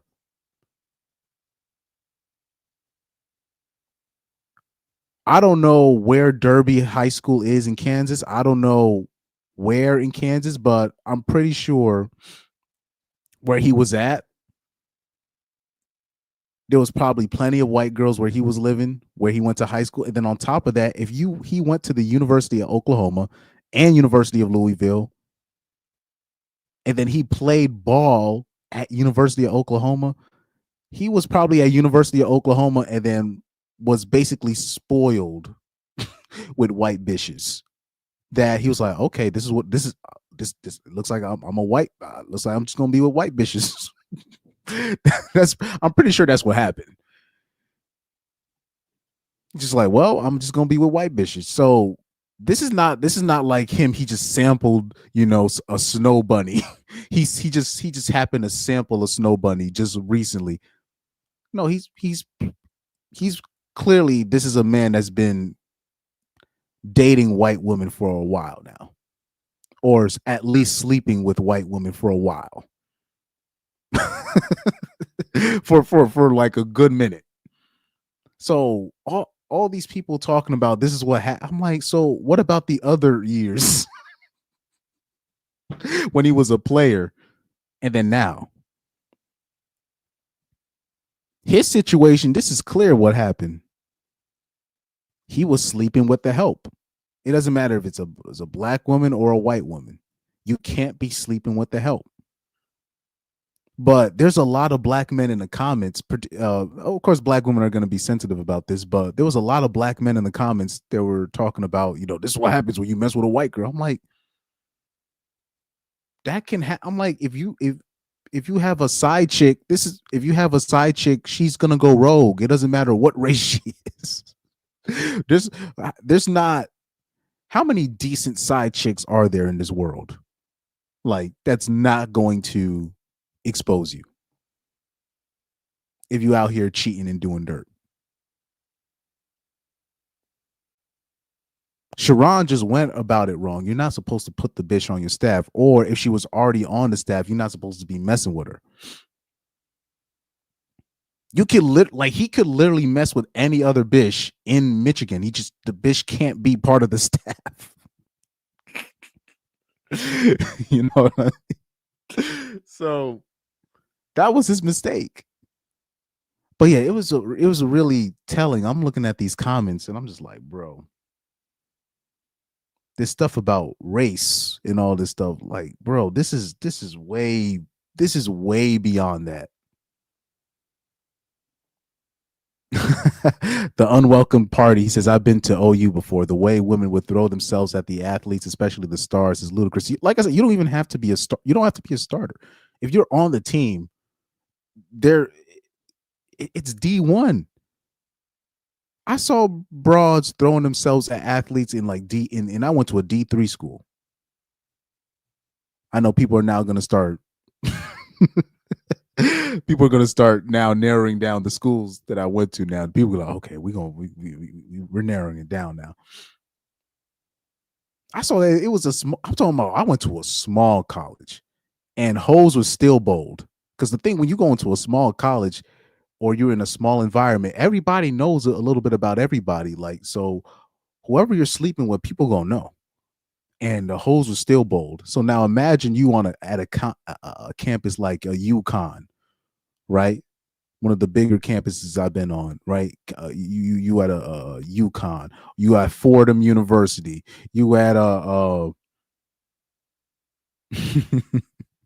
you at Florida State University, you at LSU, you at the University of Michigan. I know a teammate, a former teammate of mine. His girl was 1 year older than him, and then his girl went to the University of Michigan. While he was a senior in high school, his girl was a freshman at University of Michigan. Oh my God. I don't know if they're still together, but that was, yeah. They basically temporarily broke up, and then they came back together after her first year at University of Michigan. They're just, yeah. But anyways, I said it's part of the D1 experience, man. Like, I've been on these D1 campuses, man. Even the sucky D1 programs, you got these bitches, they throwing themselves. You gotta see, like, this is something that I I'm not saying men should go to college, but men need to hang around dudes that get women thrown at them, and then they'll understand the world after that. They'll understand the world, how the world really works. Because there's a lot of guys, they just don't experience it, so they'll see certain situations happen. He'd be like, "Why would this man do this?" And they don't even understand. Like, it could be a situation where the bitch threw herself at him, and then now the bitch is feeling a certain type of way. I'll say, the worst, I'll say the worst campus I saw, where the 304ness was at a all time. And I know people want to say USC, or they want to say Arizona, right? Was it University of Arizona, or is it ASU? One of those schools. I think it's University of Arizona. The one with the Sun Devils, right? But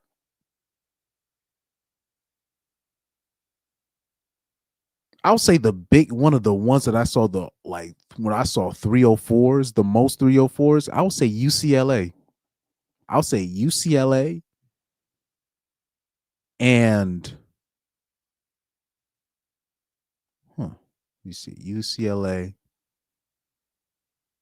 Yeah, I'll say Arizona, but from my experience,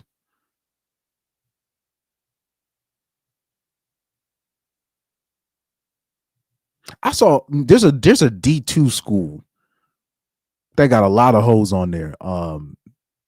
Yeah, Sun Devils is ASU. Yeah, thank you. Yeah, ASU, because ASU is the known party school. But yeah, I was gonna say UCLA, Ohio. Yeah, Ohio State, UCLA. There's a D2 school in Florida, the University of Tampa. Hoes. If your girl going to there, you should already know what time it is. Yeah, University of Tampa. And then I will say I'll probably say for the third, because if I have a top three overlooked one, but I saw a lot of hoes at UCLA, man. Yeah, UCLA, Ohio, yeah, oh yeah, UCLA, Ohio State, but yeah, Michigan.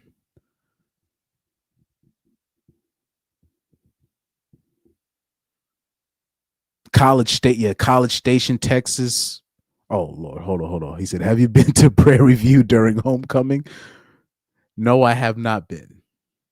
No, I have not been. I have friends that have. I'm talking about they'll ask their when I was when I was younger, because I do have friends that have a lot of like they their parents got paper. Their parents will literally just they'll ask their parents to go to a certain like state or a certain city, but they're really going to that college to party, right? So they asked her, okay, I'm going to this city to vacation, or I'm just going to this state to watch a soccer game or whatever. But really, they're going to a certain college, right? To to party.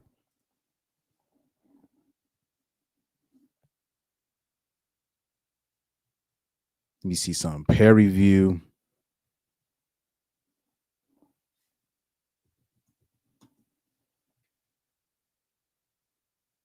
You see Spring Break 2026. Oh Lord.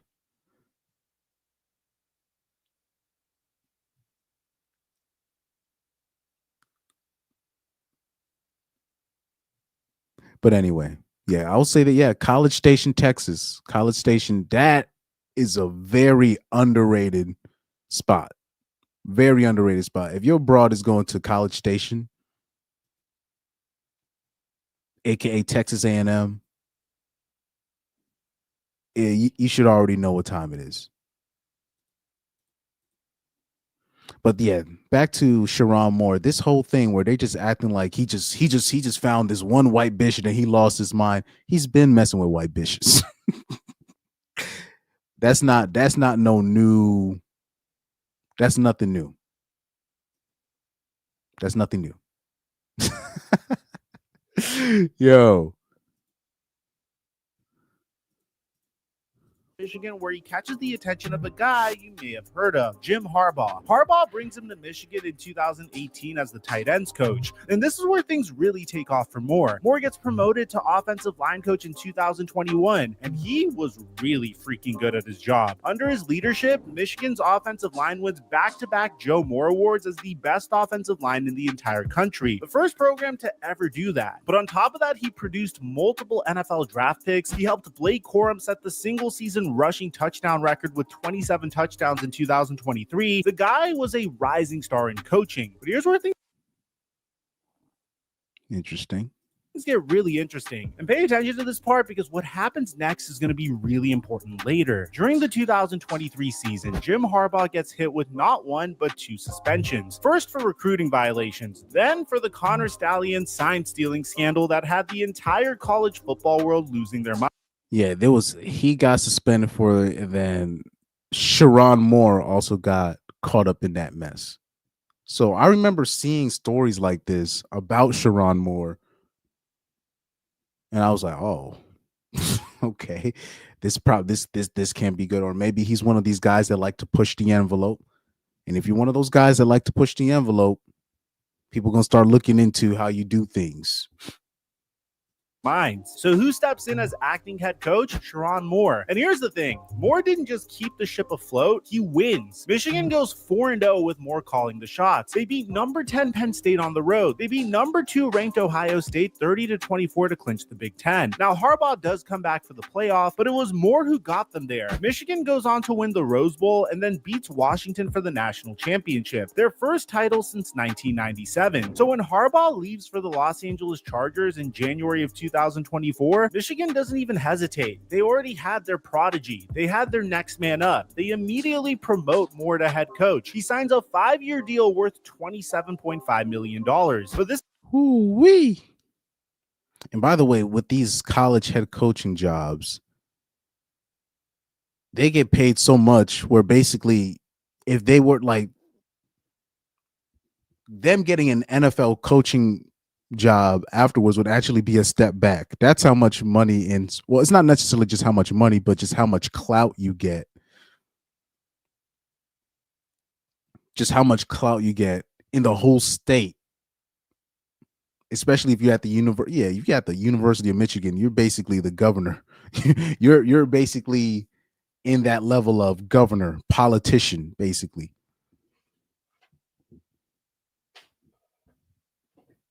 You're bigger than many pro athletes in Michigan if you're like the head coach of the University of Michigan football. Yep, college sports is a different beast. So that's a different type of realm. So this is why people are like, damn, he crashed out for almost losing his job. Yeah, because he's not going to get a better job than this. He's gonna be in psychiatric watch or whatever for the rest of his life because he just basically ruined the biggest deal of his career. Unless if he were to become like the coach of the Dallas Cowboys or something like that, there's no bigger coaching gig than being a college football head coach of a blue blood, like a University of Michigan, Ohio State, what's another blue blood? Texas, Alabama, Florida State University, University of Florida. These are blue bloods.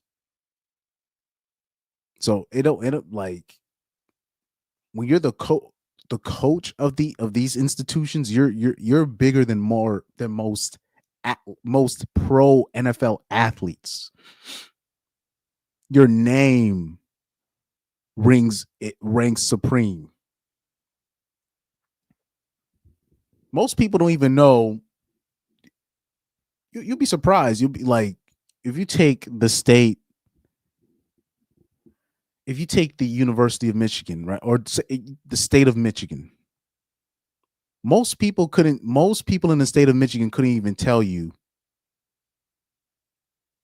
who the starting running back for the Lions is. Or was it who the two running backs for the Lions are, and they're like one of the two best running backs in the league. But they know who the coach. They know who the coach for the University of Michigan is.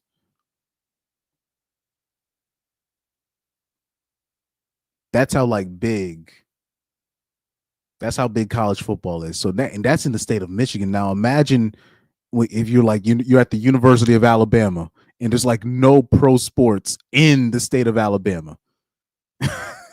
So their professional team basically is the University of Alabama. So you're basically the biggest thing in that state, University of Alabama. whoever the head coach is. He's as important as the he's more important than the governor. And I know that sounds crazy, but that's just that's just what it is.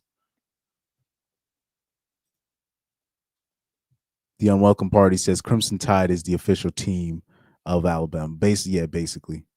But particularly the football team. They don't really care about the basketball team. But yeah, college football is big business. It's big business, man. This is historic because Sherrone Moore becomes the first black head football coach in Michigan history ever in 100 years of the program. Remember that because it's going to come up again. At this point, everything is perfect. The guy earned it. He paid his dues. He was ready for this moment. But what nobody knew, what nobody could have possibly seen coming was that this story was about to get extremely dark. Now, Moore's first season in 2024 is rough. Michigan goes 8-5, their worst record since 2017. They lost a lot of talent to the NFL. JJ McCarthy, yes, technically JJ McCarthy is talent. Blake Corum, a bunch of guys from that national championship team are now gone. The offense ranked 113th in the country in scoring. They still beat Ohio State in a huge upset. They beat Alabama in the ReliaQuest Bowl. So yeah, they took a step back, but the program isn't falling. An overall recruit in the entire country. Quarterback Quest Bowl. So yeah, they took a step back, but the program isn't falling apart. Then comes 2025, and on paper, things are looking up. Michigan goes 9-3, and more importantly, they were able to flip the #1 overall recruit in the entire country. Quarterback Bryce Underwood flipped him from LSU with a reported $10 million NIL deal. Underwood. Sheesh.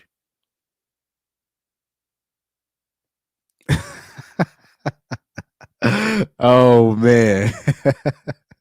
Right now, I got I had two messages from one of the supporters of the show. One from Juiced Up Johnny, and then I saw one from my drummer. I accidentally sent one of my musician friends the invite to join the show. He doesn't even know what's going on. He's just like, huh? It's like, the fuck did you just send me, Chris? My bad, man. Hold on. I gotta fix this. I'm gonna be like wrong recipient. He's like, whoa, Chris. He's gonna be like, yo, what kind of timing are you on, bro? Oh shoot, I gotta fix this. Wood starts as a true freshman, throws for over 2,200 yards. Yeah, they lose to Ohio State at the end of the year, but the future looks bright. They've got their franchise quarterback. They're heading to the Citrus Bowl to play Texas. Everything should be fine, except behind closed doors, something is very, very wrong. All right, this is where the story takes a turn, and I need you to pay close attention here. Rich Eisen went to Michigan. He's got deep connections to that program, and on his show, he said something that stopped me in my tracks. It took no less than 90 minutes after Ohio State thumped the University of Michigan for me to hear the rumor about this. No fewer than 4 times from 4 different people texting me, did you hear this? Did you know that? What do you know about this? Uh-oh. So that just shows you he was being sloppy with his work. Because this is like stuff like this is actually quite common. It's just not like it's just unfortunately with him, he was probably the sloppiest out of all of his predecessors. 4 different people, all asking him the same thing. Did you hear about Sherrone Moore? And here's what got me. Eisen said that the rumors were so bad, so nasty that he couldn't even repeat them. The rumor so nasty. I didn't want to share the details with anybody. He mentioned it to his wife. He came into work the next day and told his co-hosts he heard something awful, but he wouldn't say what it was. Now, while all this was happening, ESPN's Pete Thamel is hearing things too. He reported that there had been, quote, a lot of uneasiness on the Michigan staff for weeks. Sources told him that Moore had been acting strange, berating assistant coaches, not acting in a normal way. Think about that for a second. The head coach in one of the biggest programs in all of college football, and his staff is realizing that something is really off. Now, Michigan's HR department apparently looked into it at first, found no wrongdoing, and things calmed down for a bit. But then, according I already know that side chick was putting pressure on him.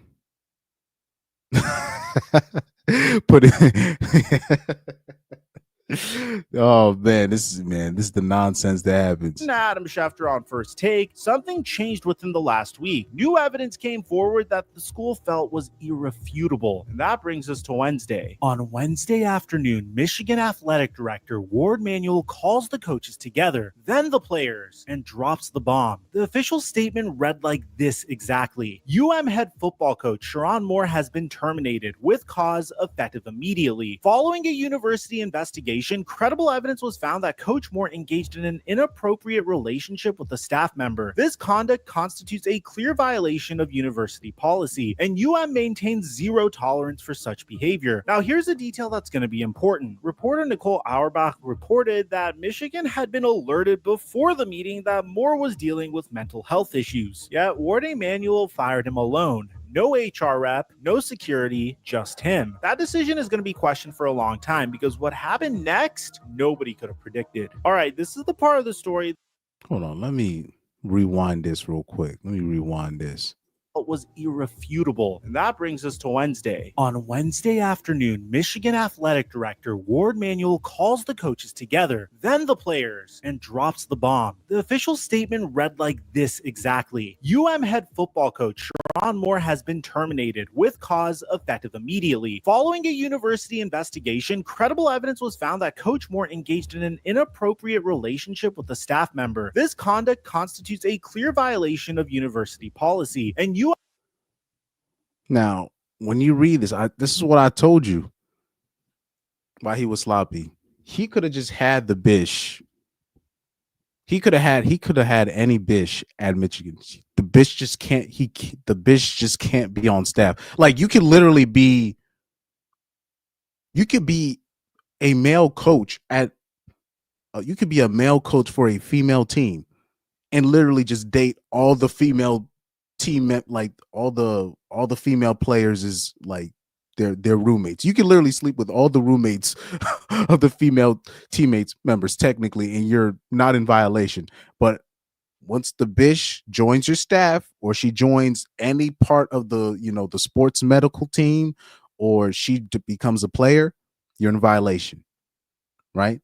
So this is where he was sloppy, because he could have still gotten whatever the hell he wanted.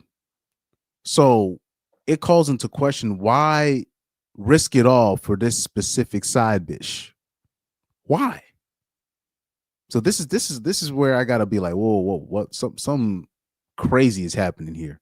Maintains zero tolerance for such behavior. Now, here's a detail that's going to be important. Reporter Nicole Auerbach reported that Michigan had been alerted before the meeting that Moore was dealing with mental health issues. Yet Ward Emanuel fired him alone. No HR rep, no security, just him. That decision is going to be questioned for a long time because what happened next, nobody could have predicted. All right, this is the part of the story that's really hard to even wrap your head around. Just hours after being fired, around 4 p.m., Pittsfield Township Police get a 911 call. The address, it belongs to a Michigan football employee, specifically the executive assistant to the head coach. TMZ obtained the dispatch audio, and when you hear it, it's really bad. The dispatcher says they're responding to a domestic situation. A woman is being attacked, and then the dispatcher says something that's going to stick with you. They say the man at the location, quote, has been stalking her for months. But wait. Oh, yeah. Anyway. There's more. Later in the audio, there's a report that comes through. The suspect's wife called and said he's suicidal. The subject is suicidal. Losing his job today. And he has a knife. He walked out with a knife. I need you to think about the timeline here. Moore gets fired around 3 p.m. By 4 p.m., there's a 911 call. Police locate him. They turn him over to Pittsfield Township. And by 8:30, Sherrone Moore is booked into the Washtenaw County Jail. Dan Wetzel and Pete Thamel at ESPN broke the news. They got a statement from the police confirming someone was taken into custody for an alleged assault. And then Michigan insider John Bacon reported that Moore was placed in protective custody under the supervision of mental health professionals. So Moore is scheduled to be arraigned on Friday. No charges have been officially filed yet, but based on that Uh-oh.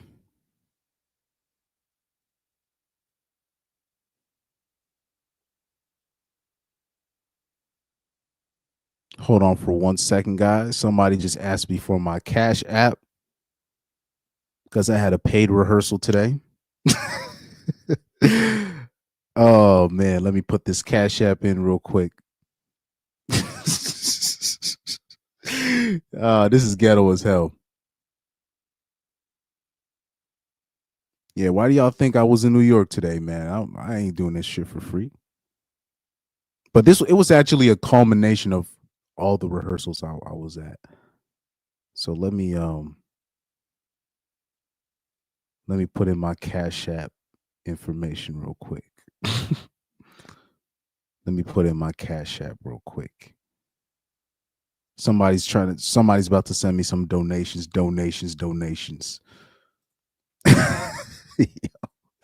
I know this is ghetto as hell, but when it comes to this paper,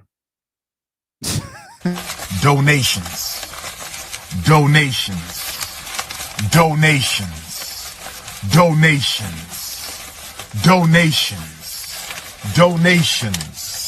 gifts,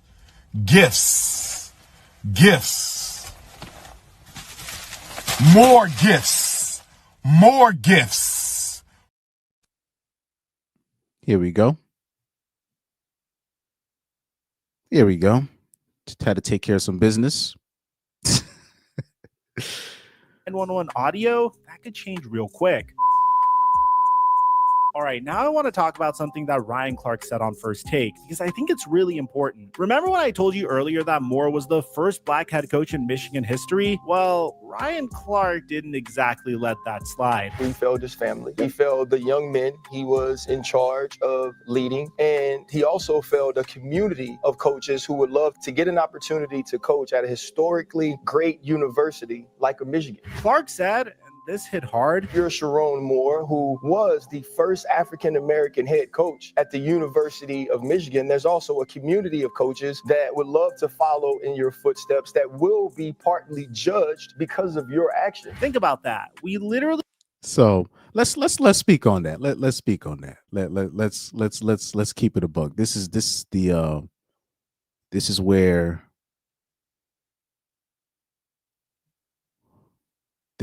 this is a teaching lesson here. This is a teaching lesson here. Okay. This is very important stuff. Very, very, very important stuff.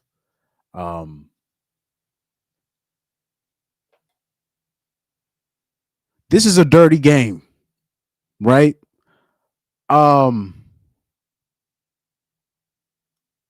I'm getting tired of particularly black men or black people in general trying to break into this industry and expecting people to be fair. Right? This is a dirty industry, the entertainment industry, right? And that includes sports.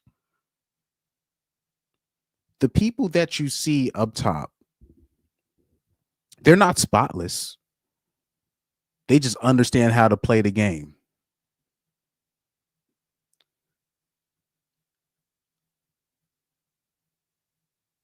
Black men, and we're not talking about just FBAs. I'm talking about black men in general. A lot of them, no matter how old they are, they still don't understand how the game works when it comes to the women that you mess with, the women that you don't mess with. When you're at a position of authority like that, it's not like you're not a player, you're a coach. You're the manager. Your dirt, you can't afford to be dirty. So even if you have dirt, you need to have somebody to take care of that. You're held to a way higher standard. You're the coach. It's not like if a player gets caught with a bish, they'll not only will they sweep it under the rug, but if it gets out there, you won't lose your job. You'll unless if it's like a serious SA case, you're not gonna lose your spot as long as you're producing. But as a coach, you can't be out here getting caught with bishes. Remember this. This how important this is. Let me. Urban Meyer has done a lot of dirt bag stuff. When was the one time he was about to lose his job? The one time he was about to lose his job was when he was at when he was at Ohio State. The one time he was about to lose his job out of all the dirt bag stuff he done. When was he about to lose his job? Is when he didn't properly report that one of his underlings, he found out via his wife that one of his coaches got into it with his girlfriend, it was a coach under him. He was married. Him and his wife got into it. Meyer's wife found out about the other coach's wife. Meyer somehow found out about that situation. He didn't quote unquote properly report it, and he was about to lose his job over that. This is how the margin of error when it comes to women, when you're the boss of a company, when you're the CEO, when you're the coach, you're the manager, when you're the coach or the manager, you're basically like the CEO, basically, especially when you're talking about a college football program, not an NFL team, because we already know the owner is the owner. But when you're talking about the coach, when you're the coach of a college football team, a blue blood, you're basically the acting CEO or the acting the CFO. You have to be spotless. So whatever dirt you doing with bitches, or if you have bitches, they need to literally be in a container where you only have the combination. Nobody else knows about the bitches. You have them already paid for in a contract. You have handlers. The handlers are supposed to handle the bitches for you. One gets out of line, and then you could, give the bitch a permanent dirt. But they'll handle that. You have to be spotless, especially if you are a black male head coach. You can't be having bitches thinking that you finna smash, because we already know the stereotype. Niggas can't, the sexual predator stereotype that they lump on black men in general, right? To keep them away from white women. So when you are the head coach, you gotta be pristine. You gotta be spotless. If you do have a side bitch, that has to be handled by your handlers, or you need to have an agent. You need to have somebody else handle that to make sure your hands are clean. The players can get caught. The players can get caught with other bitches. As a coach, you have to be the quote unquote, you're the, how do you say it? You're the figurehead. As the figurehead, you need to have it has to be spotless. Now, I know things are a little bit different with, like I said, in the 80s and the 70s, 90s, things were different, right? Bitches would keep their mouth shut, right? You'd have these dudes, you get the the Rick. Remember that story about Rick Pitino? He sent everybody out of the restaurant. He screwed the bitch in the restaurant. He basically paid everybody to get out so he could fuck the bitch in the restaurant. Like those days are gone. This is not the 90s, the 80s where you could just do whatever you want as the CFO, the CEO. Nope. So now that we're in the era where bitches can't keep their mouth shut, but you still want to mess with hoes, as a man of his age, particularly black men, coach, if you want to keep doing that nonsense, you're going to have to pay. You're going to have to pay for hoes. And like I said on this channel, I don't advocate for this stuff, but looking at his age, looking that he's already married, he has kids, You're not single, you're married. So if you want to be still fucking hoes, you're gonna have to pay for it, sir. You're going to outright have to pay for it. You're too big of a name to just have a hoe. No. You're gonna have to pay for it. Even if it's the bitches on campus, you're going to have to cover some tuition. you're gonna have to pay off a bitch's tuition if you want to keep doing what you're doing. Because to have just having the bitch on your staff, or you was messing with the bitch that was already on your staff, you're the second black man caught doing this nonsense, just messing with a bitch on your staff. Another one. Black men, we need to have this honest conversation. Why are you guys ashamed of paying hoes? Of outright paying? They keep catching you guys or they'll catch you guys messing with OF girls and not paying them, or messing with escorts and not paying them. First of all, you're really not supposed to be messing with these kind of women anyways, but you're gonna mess with those women and not pay for them, and think nothing's gonna come your way. You think you're gonna get away with that? Do you understand what this game is? Do you understand what this business is? Your record you need to be spotless. You can't afford a blemish like that as a coach. You can't. You can't. You just can't.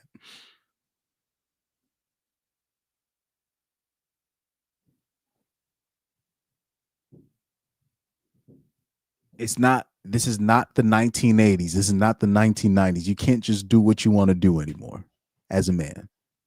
You're going to have to, if you want to keep playing that reckless game where you just messing with hoes like that, you're going to have to do the Corey Holcomb method. I'm sorry. This whole thing about you trying to run this dude, you trying to run game on a bitch on your staff, man. Come on, man. You got to know better than that. But these things, what's that saying? They say old habits die hard. Black men need to start having this thing when we're talking about discipline, but meaning discipline on being adamant on not shitting where you eat, right? So I saw some comments in Twitter of some dudes that was giving testimony on their fathers, a lot of white dudes, right? They were saying like, yo, when my white dad was right, the white dudes with their dads, they said that their dads, what they would do when they would hire assistants, they would not hire no pretty bitches. They would just hire one of the dudes. He said that he specifically would hire like obese black women to be the secretary and then like his assistant, so he would be focused. He would be focused. He was dropping knowledge. He was joking a little bit, but he was dropping knowledge. And there are a lot of dudes, they run their program like that. They'll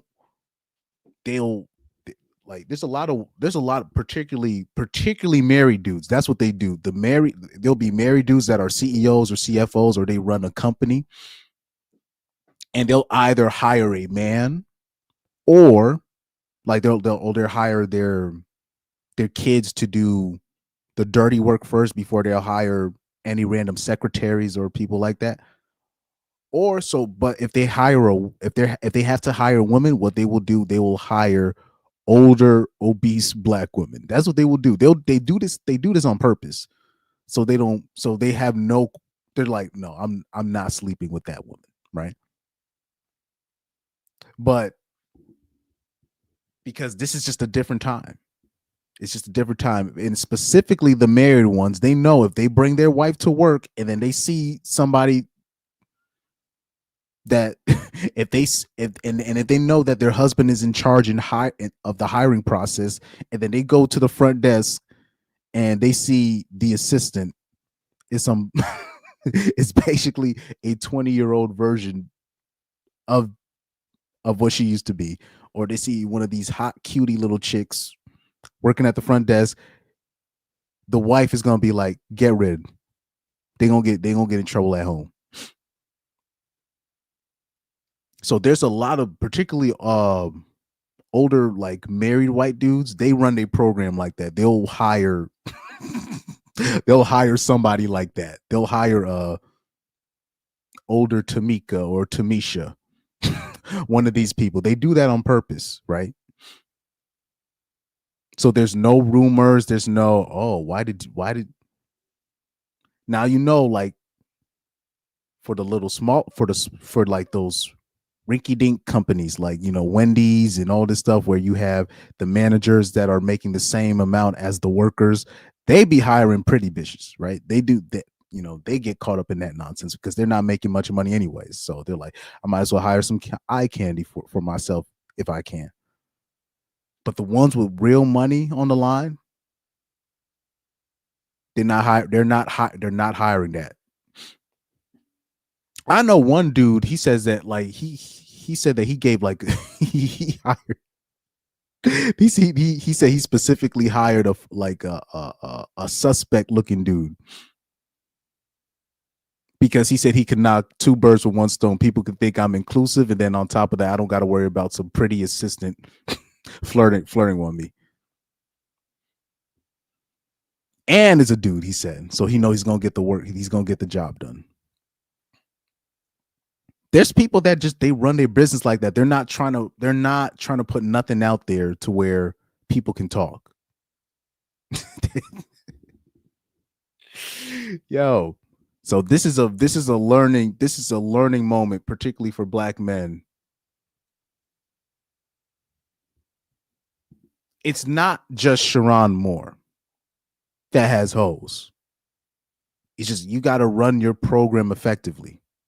It's not enough for me to say just stay away from white women. That's not advice. that's not sound advice. Because first of all, he has a white wife. You need to make sure your program is intact. You need to be following all the rules. If you want to fuck hoes, you're gonna have to pay for it. If you're at that, I'm talking about as a head coach, you're gonna have to be straight laced or have the hoes already paid for. Have the concubines already ready wherever you travel. You end up traveling. Have the bitches set up like that. You're gonna have to do that. Especially at that. How old is Sherrone Moore? He's got to be. He can't be no more than. He's probably just under 40 years old, right? Let me see. Let me see something here. He's got to be 40. Yeah, he's 39 years old. So he should he should know better. He should know better by now. But there's a lot of black dudes. They still do things like it's like there's like they're like it's the 2000s. They still run like they still like do things like try to get extra women on the side like it's the 1990s or 2000s. It's not. This is a different time. Women, they're not satisfied with just being a side chick. They feel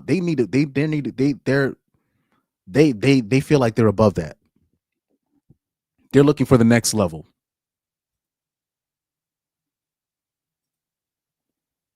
Do you think the bitch that involved himself with Sherrone, you think she didn't know that he was married and had this? She knows this.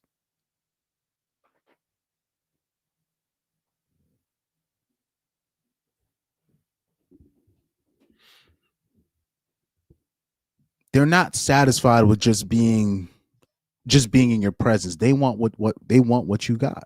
You don't got to worry about dudes just taking your place as a coach. You got to worry about women just taking you out just in general because they want your spot. And they want the status and money that you it kills them that basically they can be in your presence but still not be on your level. To be so close yet so far, as Chris Rock would put it, right? So somebody's got to teach, particularly because black men are not really most most black men. They grew up and they're basically shamed from outright paying paying for punani, right? They're just shamed from doing it, or they'll call themselves a trick, right, for doing that. But what they don't understand, that's basically the entertainment industry. That's how most of the rappers get these bitches in their videos. You pay them. You're just not. You can't be running reckless on campus like this, messing with bitches on your staff. You just can't. You can't do that. You're the CEO. You're the CFO. When you're the president, remember you're the president of the United States. What did Obeezy do? What did Barrio do? You think he had no bitches, or was it no dudes? When in his case, they made sure that his record was spotless. They made sure no woman came out and did. Because when you're at that position, one scandal, and that's going to be your job. But I find too many times a lot of black men still run. You have black men in their 50s and they're running game. You're not supposed to be running game on bitches, and you in your 50s. I'm sorry, sir. You're in your 40s, and you're in your 40s. You're not running game on bitches. You basically you're supposed to be coming, like, if you're at that age and you're a CEO, everything is supposed to be already paid for. You're not even supposed to be going on dates. It's literally should be like an interview. Can I trust you to be a side chick? Your job as a side chick is this, and this. Can I trust you? Okay, you're hired. You can get the job. Okay, we will interview you for your. At that level, that's basically what it has to be when you're at that position.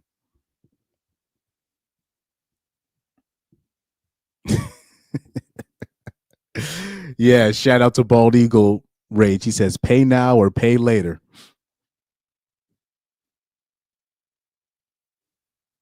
It's that simple. It's that simple.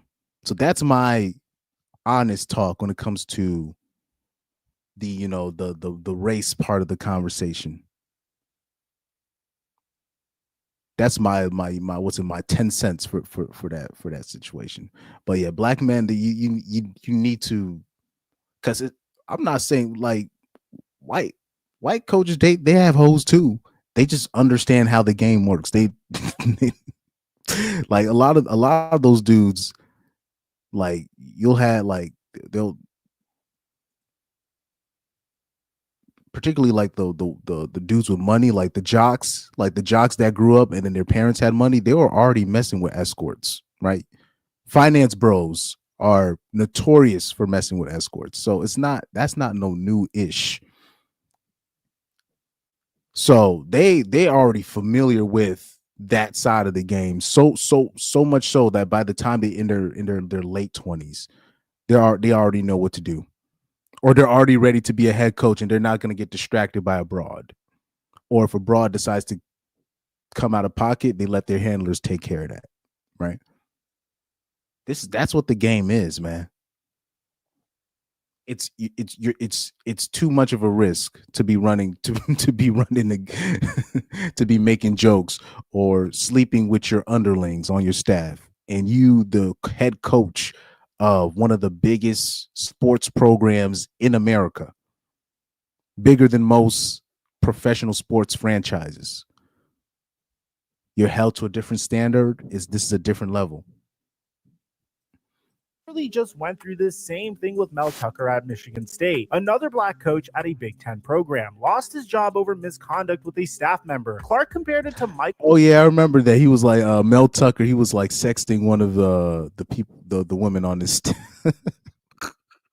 just reckless, Absolutely reckless, man. State. Another black coach at a Big Ten program lost his job over misconduct with a staff member. Clark compared it to Michael Haywood, who was supposed to be the head coach at Pittsburgh back in 2010 before his career imploded. And Stephen A. Smith was emotional about it too. He said, as a black man, you don't get these opportunities every day. To put yourself in this position is egregious. And look, man, I know some of you guys might be thinking that this is not relevant to football, but it is, because representation matters. And when you're the first, you carry that weight whether you like it or not.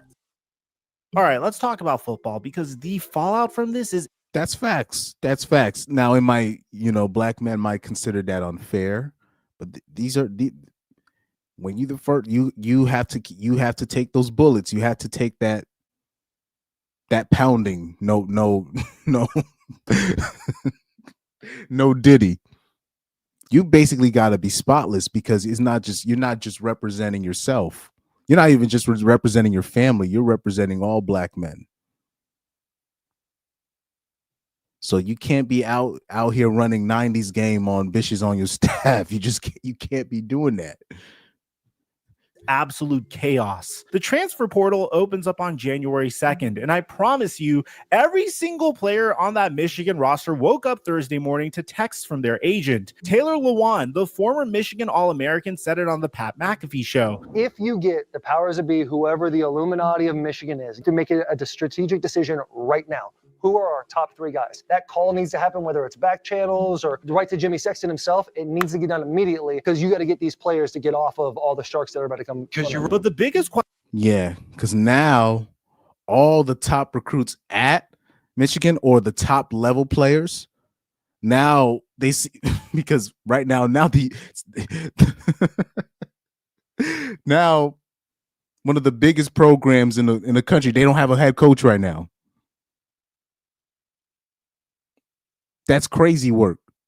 So now you're gonna have all these people coming in, all these coaches coming in. Well, I see, son, that your school is in a little bit of influx.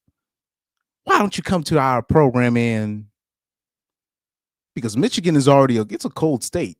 It's already a cold state. So now no coach, and there's some recruiter from Florida coming there with his cowboy hat.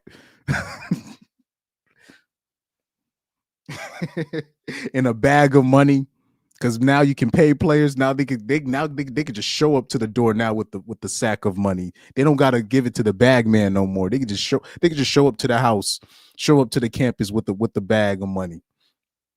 Why don't you come to Texas A&M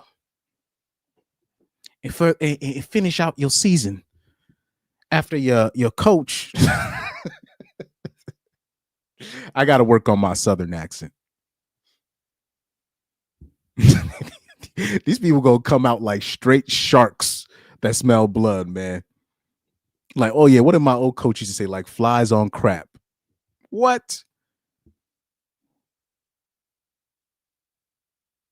Yeah, now everybody's gonna be at Bryce Underwood. Everybody's gonna be on Bryce Underwood telling him he got to come up. He's got to leave Michigan. Michigan's is in flux right now because they got no coach. Michigan, they never gonna hire a ninja again, man. This is crazy because they had Juwan Howard. He was at Michigan as the basketball coach. He got in trouble for doing some ninja stuff. And then you have this situation with Coach Sherrone.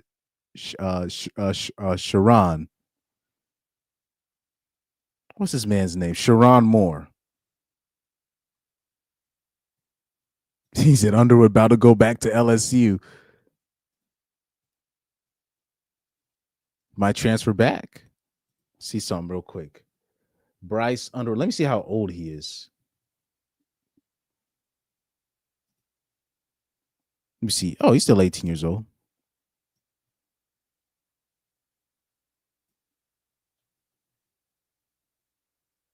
Yep.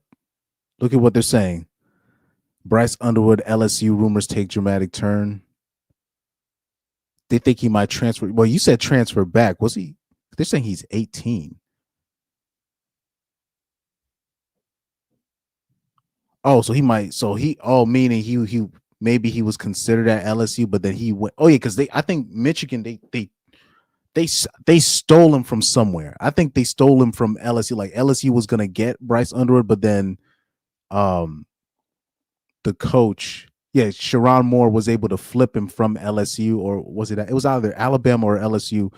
They flipped him from LSU to Michigan, if I'm not mistaken. So he's going to end up back at LSU where he was going to be anyways.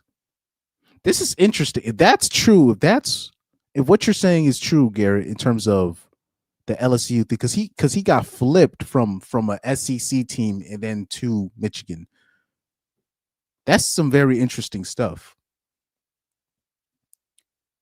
Because you have because guys like you what's it, Sherrone Moore, to a lesser extent, Deion Sanders, right? Particularly, you'll have these black head coaches that can really make a real influence when it comes to recruiting. It's easier, like it's it's different when you have like the average like white head coach at one of these programs, and the open secret is it's out there. It's not necessarily a recruiting masterclass. What they would do is they would pay these players right back in the day, but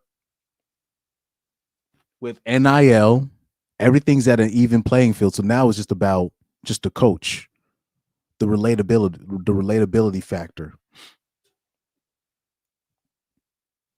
Because now everybody can just outright pay. So now who you have at the coaching helm doing the recruiting, that's what matters.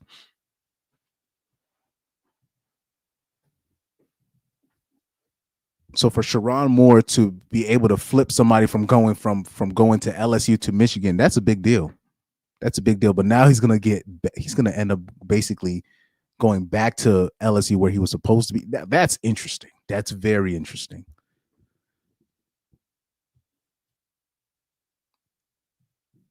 Yeah, you should see.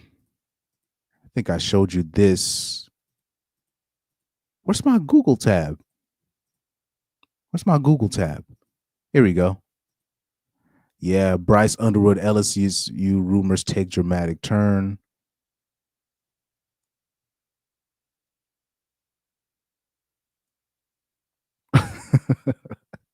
I'm gonna keep my eye on this situation. That's gonna be interesting where he ends up being.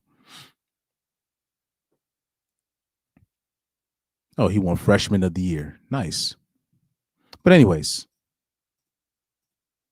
Question is Bryce Underwood, the number one recruit in the country who flipped from LSU to stay home at Michigan. Oh, okay, cool. So so he was gonna be at LSU, and then but Sherrone Moore had flipped him and got him to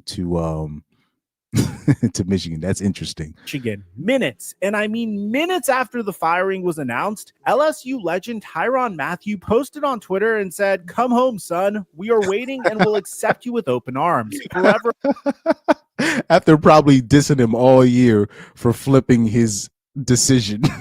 After this happened, come home. Welcome home, my son. That's crazy work. That's crazy work. He probably was getting dissed from LSU fans all year.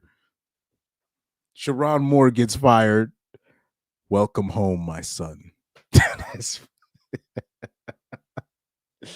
Oh, come on, man. For LSU. And who just took the LSU job? Lane Kiffin, the guy who turned Jackson Dart into a first-round pick. Lane Kiffin, the guy that I was talking about. Never mind. You think he's not going to come hard for Underwood? Oh, and here's another. Whoa, pause.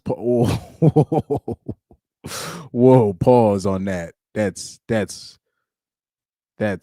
wild work. Why are you gay? Who says I'm gay? He knew he messed up when he said that. That's wild work. Problem. Michigan just had National Signing Day a week and a half ago. All those recruits who just signed, they get an automatic release from their letters of intent because of the coaching change. Michigan's about to be ass for the next 5 years, bro. Man, Michigan football, they're not gonna hire another Negro head coach. Yo, this is crazy, man. Because if all these people that had committed to Michigan, if they flip, because they can just decommit now with no penalty. Michigan football basically about to be ass for the next 5 to 6 years. Like, remember when they were like struggling for like a good 4 or 5 years, or about 6 to 7 years before Harbaugh, or almost a decade basically before before Harbaugh. Now they're about to enter a similar period for the next 5 to 6 years. Their program in the country is coming for them. Biff Poggi is the interim head coach for now. He'll handle the Citrus Bowl against Texas on New Year's Eve, but Michigan needs to find someone fast. Names being thrown around include Kalen DeBoer from Alabama, Kenny Dillingham from Arizona State, and some NFL coordinators like Jesse Minter. But here's the problem. The coaching carousel already happened. Lane Kiffin went to LSU. All the other big jobs are filled. Michigan is late to the party with the scandal hanging over its head. Taylor Lewan made a great point. He said Michigan is dangerously close to going through what Penn State went through. If they don't move fast, if they don't get the right guy before January 2nd. That's a great point. Now, obviously, the Sandusky scandal was way worse. Like, that was like reprehensible beyond that. That's probably one of the worst scandals I've ever seen in my life. But in terms of that prosperity of winning football, they might not be seeing winning football for the next 4 or 5 years if they don't fix this ASAP. So that's what he means by that. They could lose everything that they built. Now, before we wrap this up, I need to say something, because this is a football channel, but this story is obviously bigger than football. Sherrone Moore has a wife named Kelly. They've been married since 2015. They have 3 daughters, Shiloh, Soleil, and Sadie. The Broyles Award posted a quote from him just last month. He said, "Hey, that don't mean nothing. We already know how this works." Like Corey Holcomb said, "We F these hoes."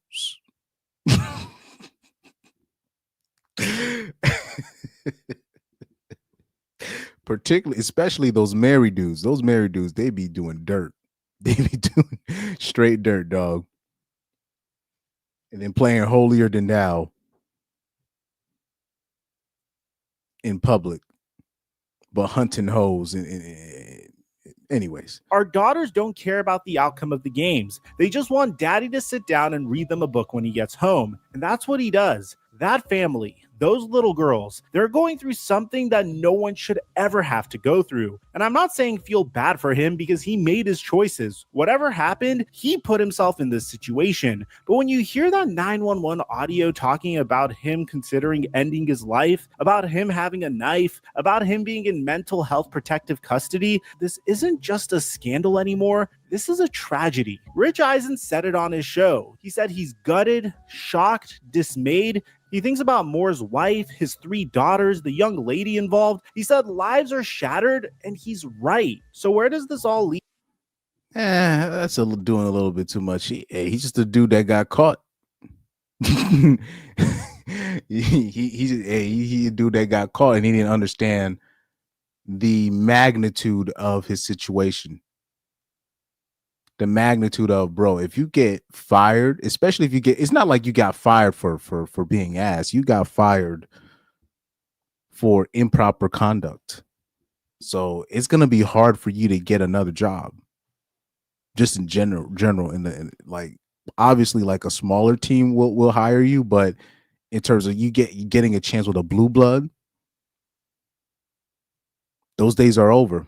And that's why he's in mental health mental health lookout, because he was threatening to unalive himself because he just messed up the biggest opportunity of his career, everything that he's been working hard for, all for a broad that he a side, not just a side piece that went rogue.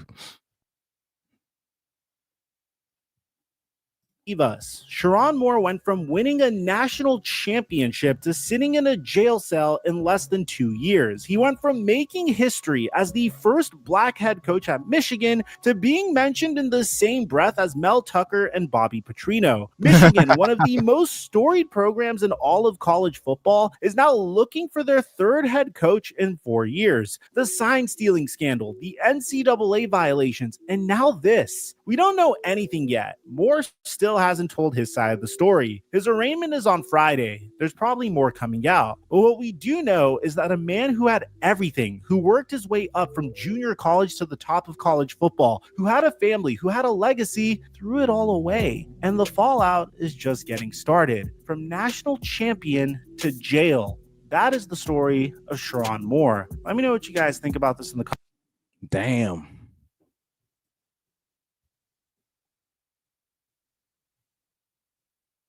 Damn.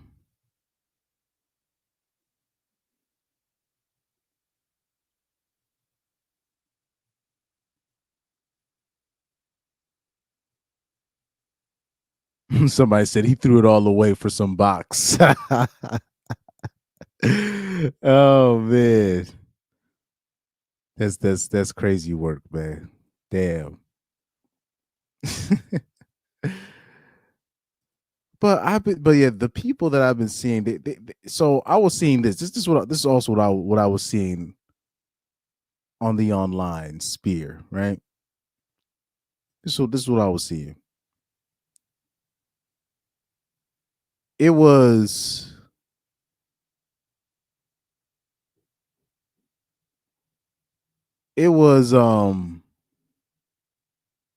people. Let me see this. Let's see if I can bring this up.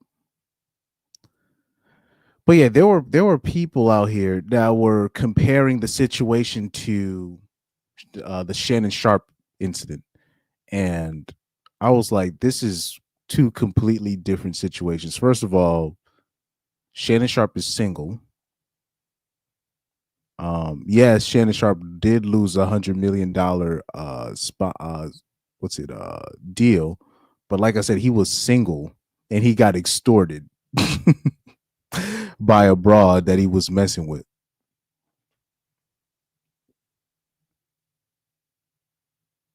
All of Shannon Sharp's kids are grown.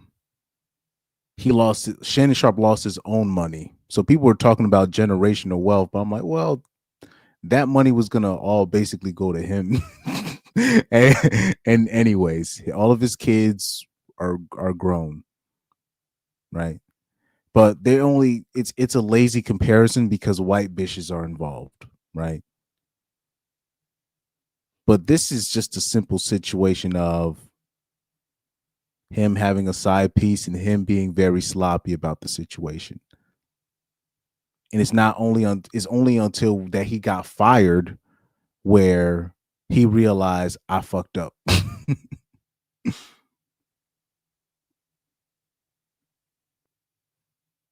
So yeah, this is gonna be a future 30 for 30 type of documentary when it comes to Sherrone Moore. So this is crazy.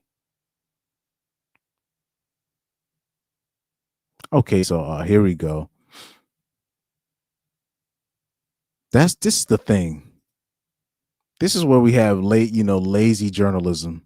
So here we have a caption here. Look at this. They said, after the recent firing of Michigan head coach Sherrone Moore, Mona is asking the men on the Joe Budden podcast why athletes and men with money always go after white women once they get rich. First of all, most black men that make over 100K, they've done the stats on this. Most black men that make over 100K are married to black women. Most is like over 80 is over an 80% clip. So that's a tired out, sentiment. That's it. Just that doesn't exist. They're just focused on the few that doesn't. Now, that's number one, and number two, Sherrone Moore already had a white wife for the past For the past 10 years, he's been with a white, he's had a white wife for the past 10 years. So this whole thing about once black men get successful, why they get caught out with a white bitch, he already had a white wife. Like, but yeah, first, yeah, shout out to this guy right here. Somebody said Sherrone Moore is an unfaithful pervert who couldn't keep it in his pants. He already had a white wife. So that's all this is. That's all this is. So let's end this off with talking about discipline, right? As a man, especially as a man coming up, you need to be used to saying no, meaning you're going to be in positions of certain power, certain influence, and it could be something small as just you being the captain of a team at high school, or you're 18 years old or you're 19 years old and you're already the supervisor at Popeyes or Denny's. You're gonna be the receiving captain at JC Penney's. Right? It seems small, right? But you're already gonna have women talking to you different when you're in a position of power. You get a promotion at your job, women are gonna start being more quote unquote submissive to you, certain type of women. Now, in that position, most men take advantage. These dudes get a promotion at their job, and they really think that the Spanish lady, that Spanish lady that's working under him really likes him. Nah, she knows what she's doing, calling you Poppy and ish because she thinks you're about to get a promotion. That's why, and you're about to get. So most dudes, they already can't even handle that at that level. So you need to be already working up your saying no callus, meaning any position of power you get, any promotion you get, you're going to have women throwing themselves at you, or any position of status you get in life, right? You start getting a little bit of clout. You start getting a little bit of respect around the city, town. All of a sudden, the girls are not going to outright say, have sex with me, but they're going to leave all the channels and avenues open for you to run your quote unquote game on them. They're going to leave all opportunities open for you to shoot your shot.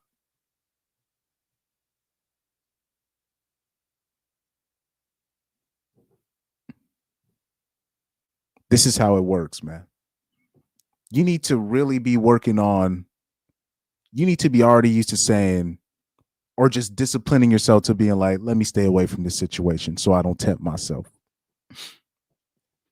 Because I just, in my opinion, anytime the average man gets himself in the situation where he can get more women, he does. Even if he's not smashing, he will put himself in a situation where, okay, I'm going to be around more women. And that's how a lot of these dudes get in trouble. Because with that particular situation, it's sloppy, but usually stuff like that gets swept under the rug. But in a man in that position, you're not supposed to give people like that. You're not supposed to give the powers that may be a chance to do that to you.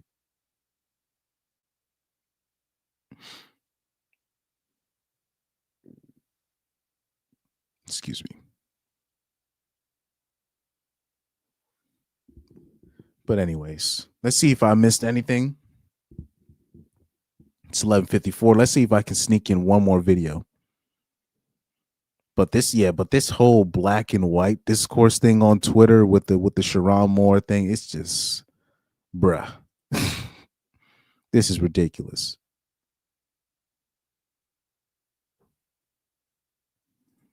Let's see if I missed anything on my bookmarks.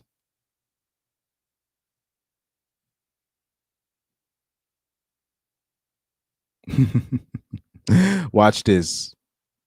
This is very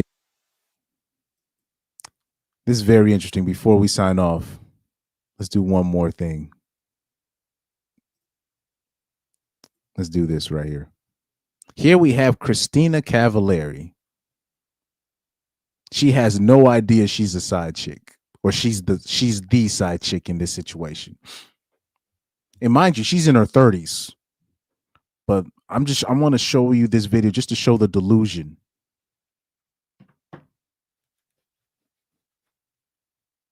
And like I said, you can be taken as the guy, but if she has a certain feeling about you, or she wants to be around you, she will delude herself into thinking that there's something going on here, even though she's just a side chick.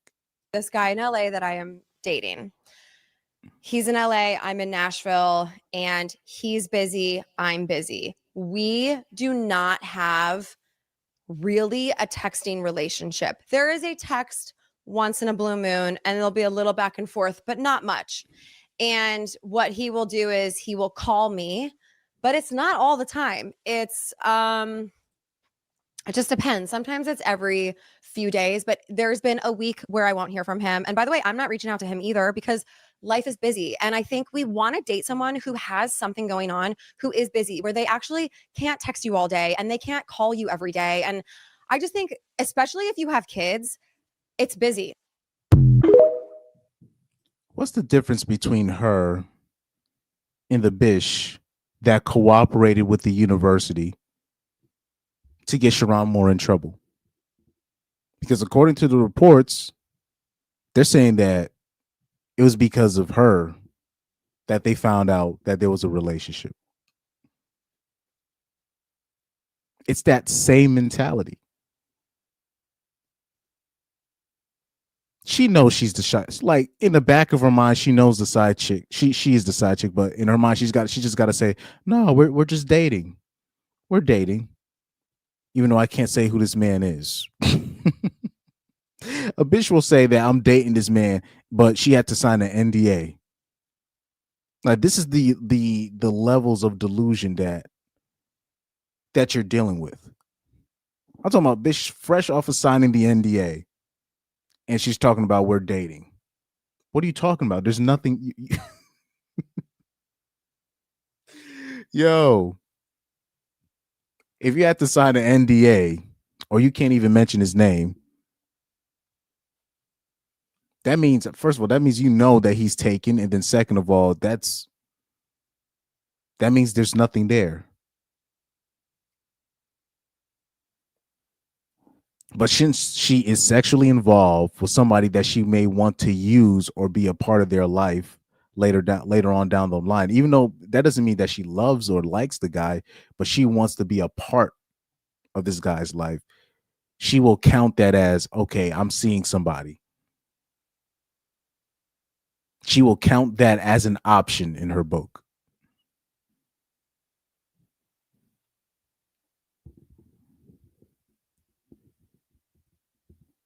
Because anybody with two eyes, with the situation that she just described right here, the person that she described, that dude has a wife and kids.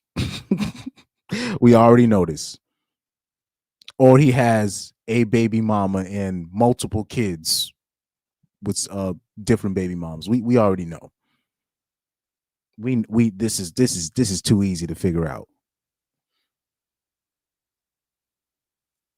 But it's that same mentality.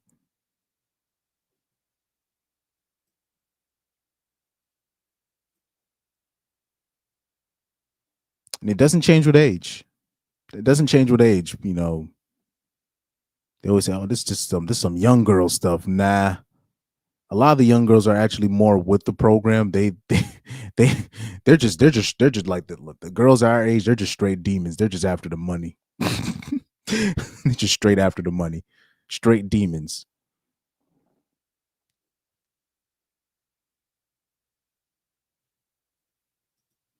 See this. The unwelcome party says for any man controlling your biology is a requirement. The succubi will drain more than the fun stuff. Facts.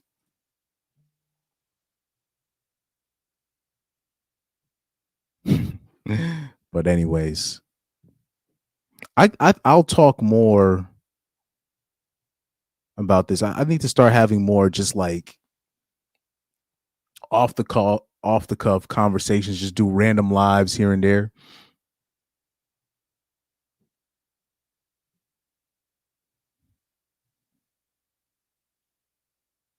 I'll definitely do that more and more, and we can talk more about these things. Because I think we could have even a deeper conversation about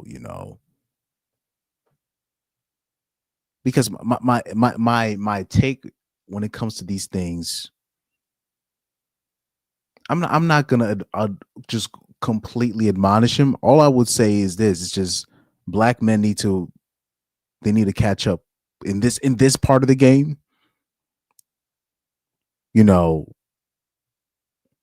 It's interesting because I'll like make fun of like the conservative Caucasian dudes for not catching up with the game when bitches is saying that they virgins, they lying and stuff like that. Right, when we be talking about the Andrew Wilsons of the world, but we really need to talk about black men when they're talking about when these guys be in their 40s and 50s and they're dating bitches, or these dudes are in their late 30s, early 30s, and they're still trying to they're going on these pop the balloon dating shows and trying to wife up single moms. I'm like, what are you doing?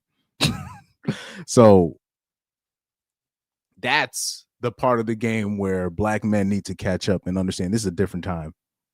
You're not supposed to be trying to run game on. First of all, you're not supposed to be running game on like older broads and stuff like that. They're supposed to already know what's happening, and you're not supposed to be messing with women that have way less to lose than you. This is why you'll see like you'll catch, especially nowadays, you'll catch like older white dudes with another married white woman that's like married to like a CEO or something. Like you'll see stuff like that because she low-key has something to lose as well. You can't just be messing with nobodies anymore than just put them on their staff and think they're just going to be quiet. The world doesn't work like that anymore. So we definitely have to enter that part. We definitely got to get to that part of the discussion. But anyways, thank you guys for tuning in. Thank you guys for watching. Tomorrow, I don't know if I'll do a spontaneous live. I got to do those more often. I got to do like a spontaneous live because I've been watching this guy, A Peaceful Life on YouTube. I don't know if you guys know who that is. That's one of my favorite channels to watch as well. And he always makes content, even if he's in his car, if he's at home. He's going to make sure he drops a video of him talking at least once every day or every other day.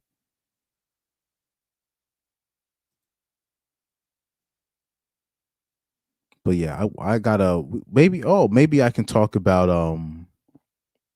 tomorrow. We can definitely, if I have the time, maybe we can talk about we can definitely talk about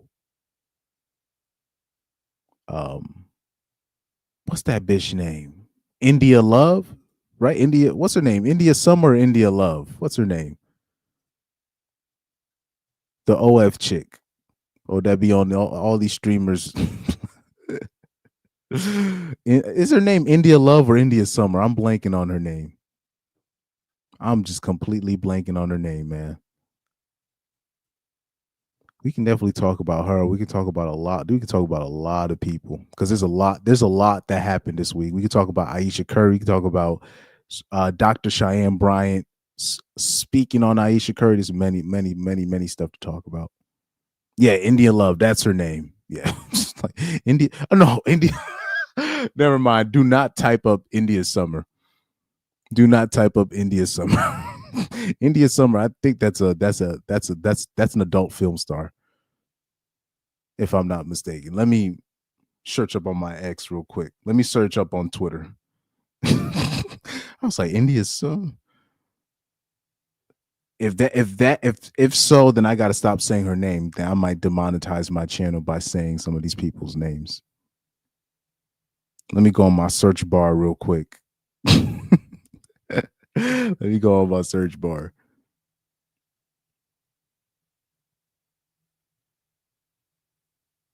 He said, "What's the difference?" That's it. That's true. What is the difference? Now you right about that.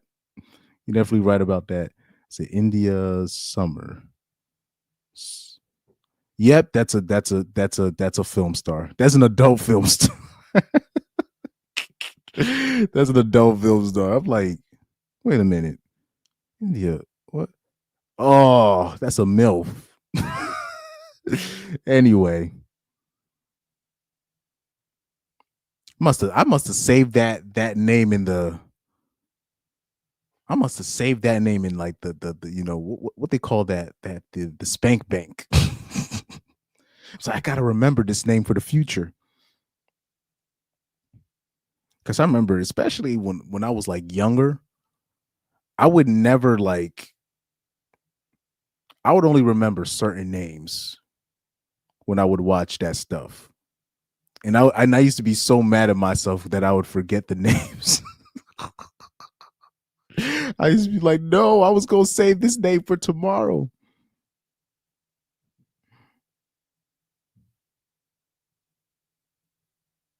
We could definitely speak on the rise of, who we could really talk about, definitely the rise of Nick Fuentes. We could definitely talk about that. That's a interesting situation, because I still have my opinion on what I think about Nick Fuentes, but his rise, even though I might think he's a plant from time to time, and he probably is a plant, but I don't know why people are shocked that a guy of his profile, of his ilk, has risen. People try to use that thing against him where they say, "Oh, you haven't had sex with a woman," or "You're a virgin, you're an incel." I'm like, guys, he can get a bish. He has plenty of fame. He has enough money. First of all, if you have $200 in your pocket, you can get a bish in America, right? So they still try to use that against him, like that's going to turn off the average man from listening to what he has to say. He can get a bish. Like the fuck? He's a white dude that's not he's not autistic looking. If you're a white dude that's normal looking, you can get a bish.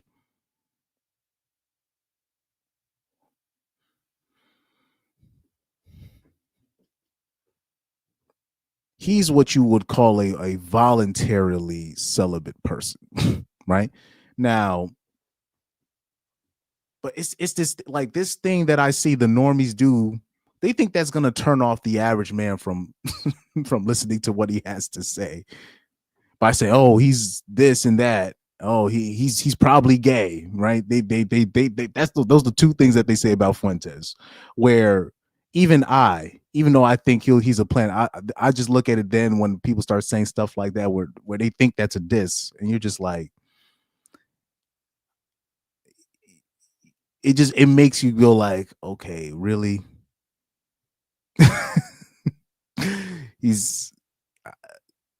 That's not really a diss in today's age, right?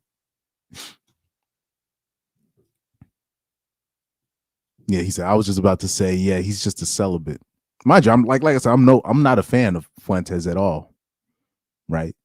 Because I already know what they're gonna use against him. Like guys like that. Then particularly, I did see a video of him going like he did like a collaboration with like a male adult, a male what you call these people, an adult male film. What's it? he went on a a play date with one of these male OnlyFans people, rainbow males, OnlyFans people. So they're gonna probably use that against him, but they can't, because then they would have to admit that they're as homophobic as the rest of us. that's the one thing. Like, okay, so if you're gonna use that against Fuentes, that means you're just as homophobic as the rest of us. Because how would you use that as a diss against him? Unless if you're just like me.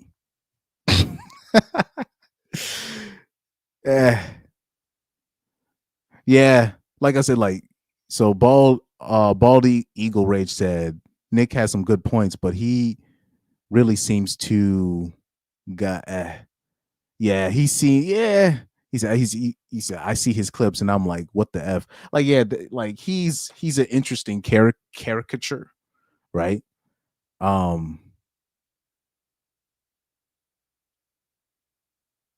So it's he has his opinions on things, but I try not to get behind guys like that, and then they're gonna use, and oh yeah, and then on top of that, I don't know why I forgot about this, but that's one of the main things that they're gonna use against. They're gonna use the what he says about black people against him. So unfortunately, so what Nick Fuentes is in a situation where basically his fans are weirdos, right? So they're going to use what his opinions are on minorities, right, or people of color against him, and then they're going to use his fan base against him. Same thing with like basically with the Fresh and Fit situation, right? Like, what I found about Fresh and Fit, it's not necessarily just Myron and Fresh that are the problem. Is their fans. Their fans are like these yo, I'm like, yo,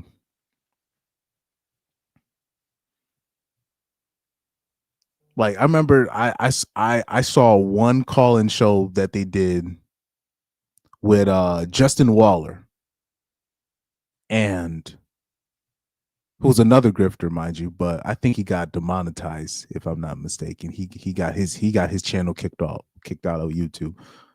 But I remember it was like he was on one of these shows, and basically all the questions, all the super chats that he got, yo, my girl did this, my girl did that, and he was like, bro, why all these girl he's like, all these girl questions. He said, not one person is asking me how do I get in shape, how do I get some money, how do I all these girl questions, man. My girl said that she wanted to see different people. What do I do? Like, who the fuck are these people, bro?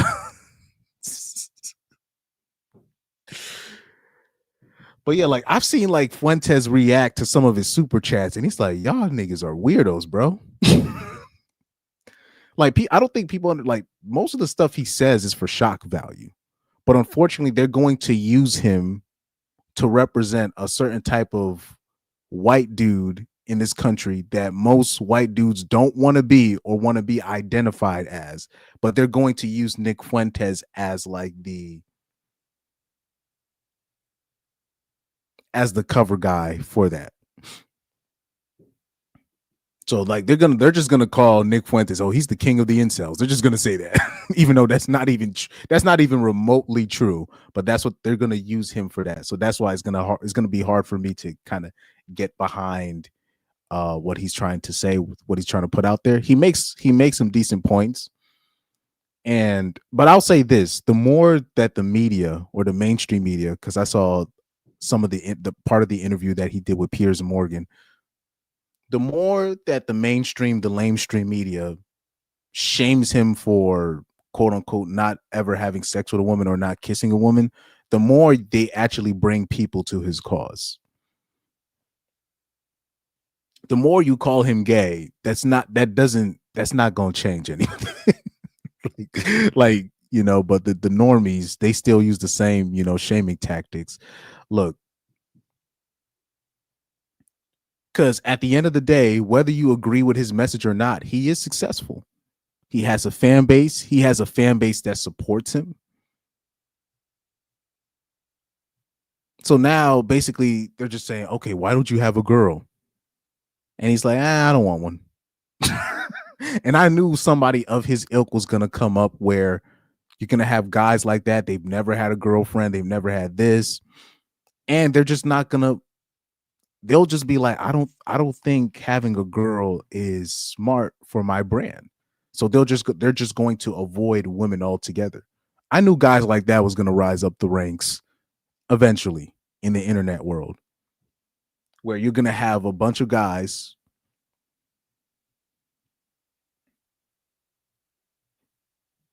they're not going to even add women to they're not even, like, in a different time period, they would already be married with kids, but they're not going to be shamed into being a useful idiot for a broad. They're not doing it. Guys are like the new crop of guys coming up. We don't see ourselves as expendable. We don't. This is why we're like, nah, I'm not going to war. Or no, we're not doing this. No, I'm not giving my money to the small hats. We're, the average American dude coming up, we're not trying to be expendable. So especially if a guy like Nick,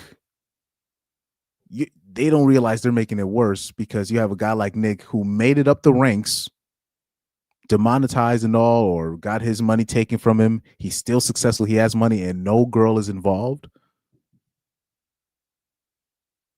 This is because usually with somebody like that, there's always like a girl. There's a girl somewhere. That's why they keep saying he must be gay. He's got to be closeted, right? They're hoping for that. You know what I mean? They just hope. This is why I'm also thinking maybe when he does these, when he did that collab with the male OnlyFans star, maybe he did that just to keep people off his back, because he knew the normies was going to fall for it. So these are the things that I think about. I'm like, you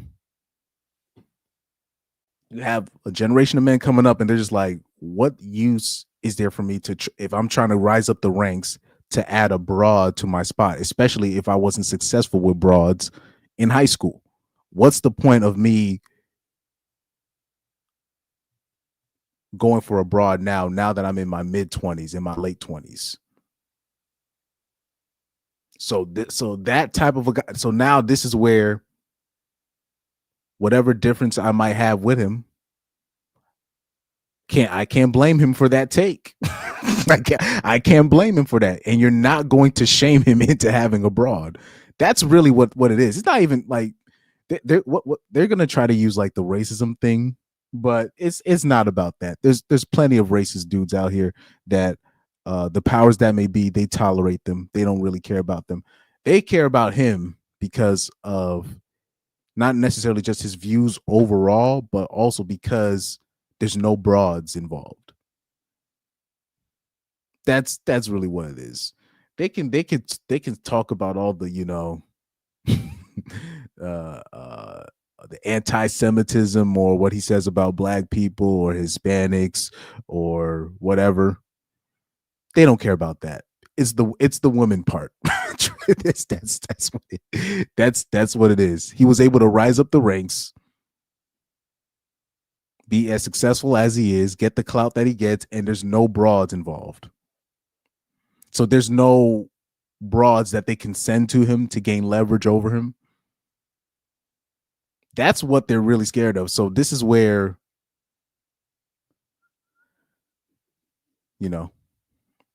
this is where I'd be like, maybe he's not a plant. Maybe he really did rise up organically. I don't know. Now I'll say this just feller that has popped out of nowhere. What's his name? Clavicular.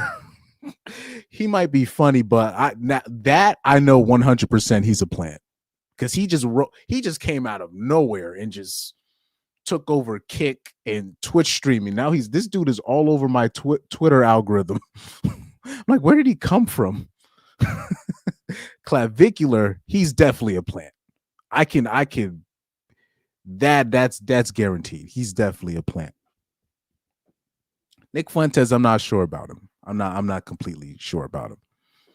But anyways, yeah, I'll talk. I'll speak on Nick Fuentes more. I might talk about him.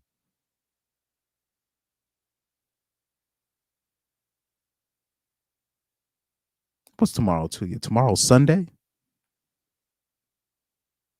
Oh no, sorry. Tomorrow. Yeah. Oh well, it's Sunday right now. Let me see. Never know.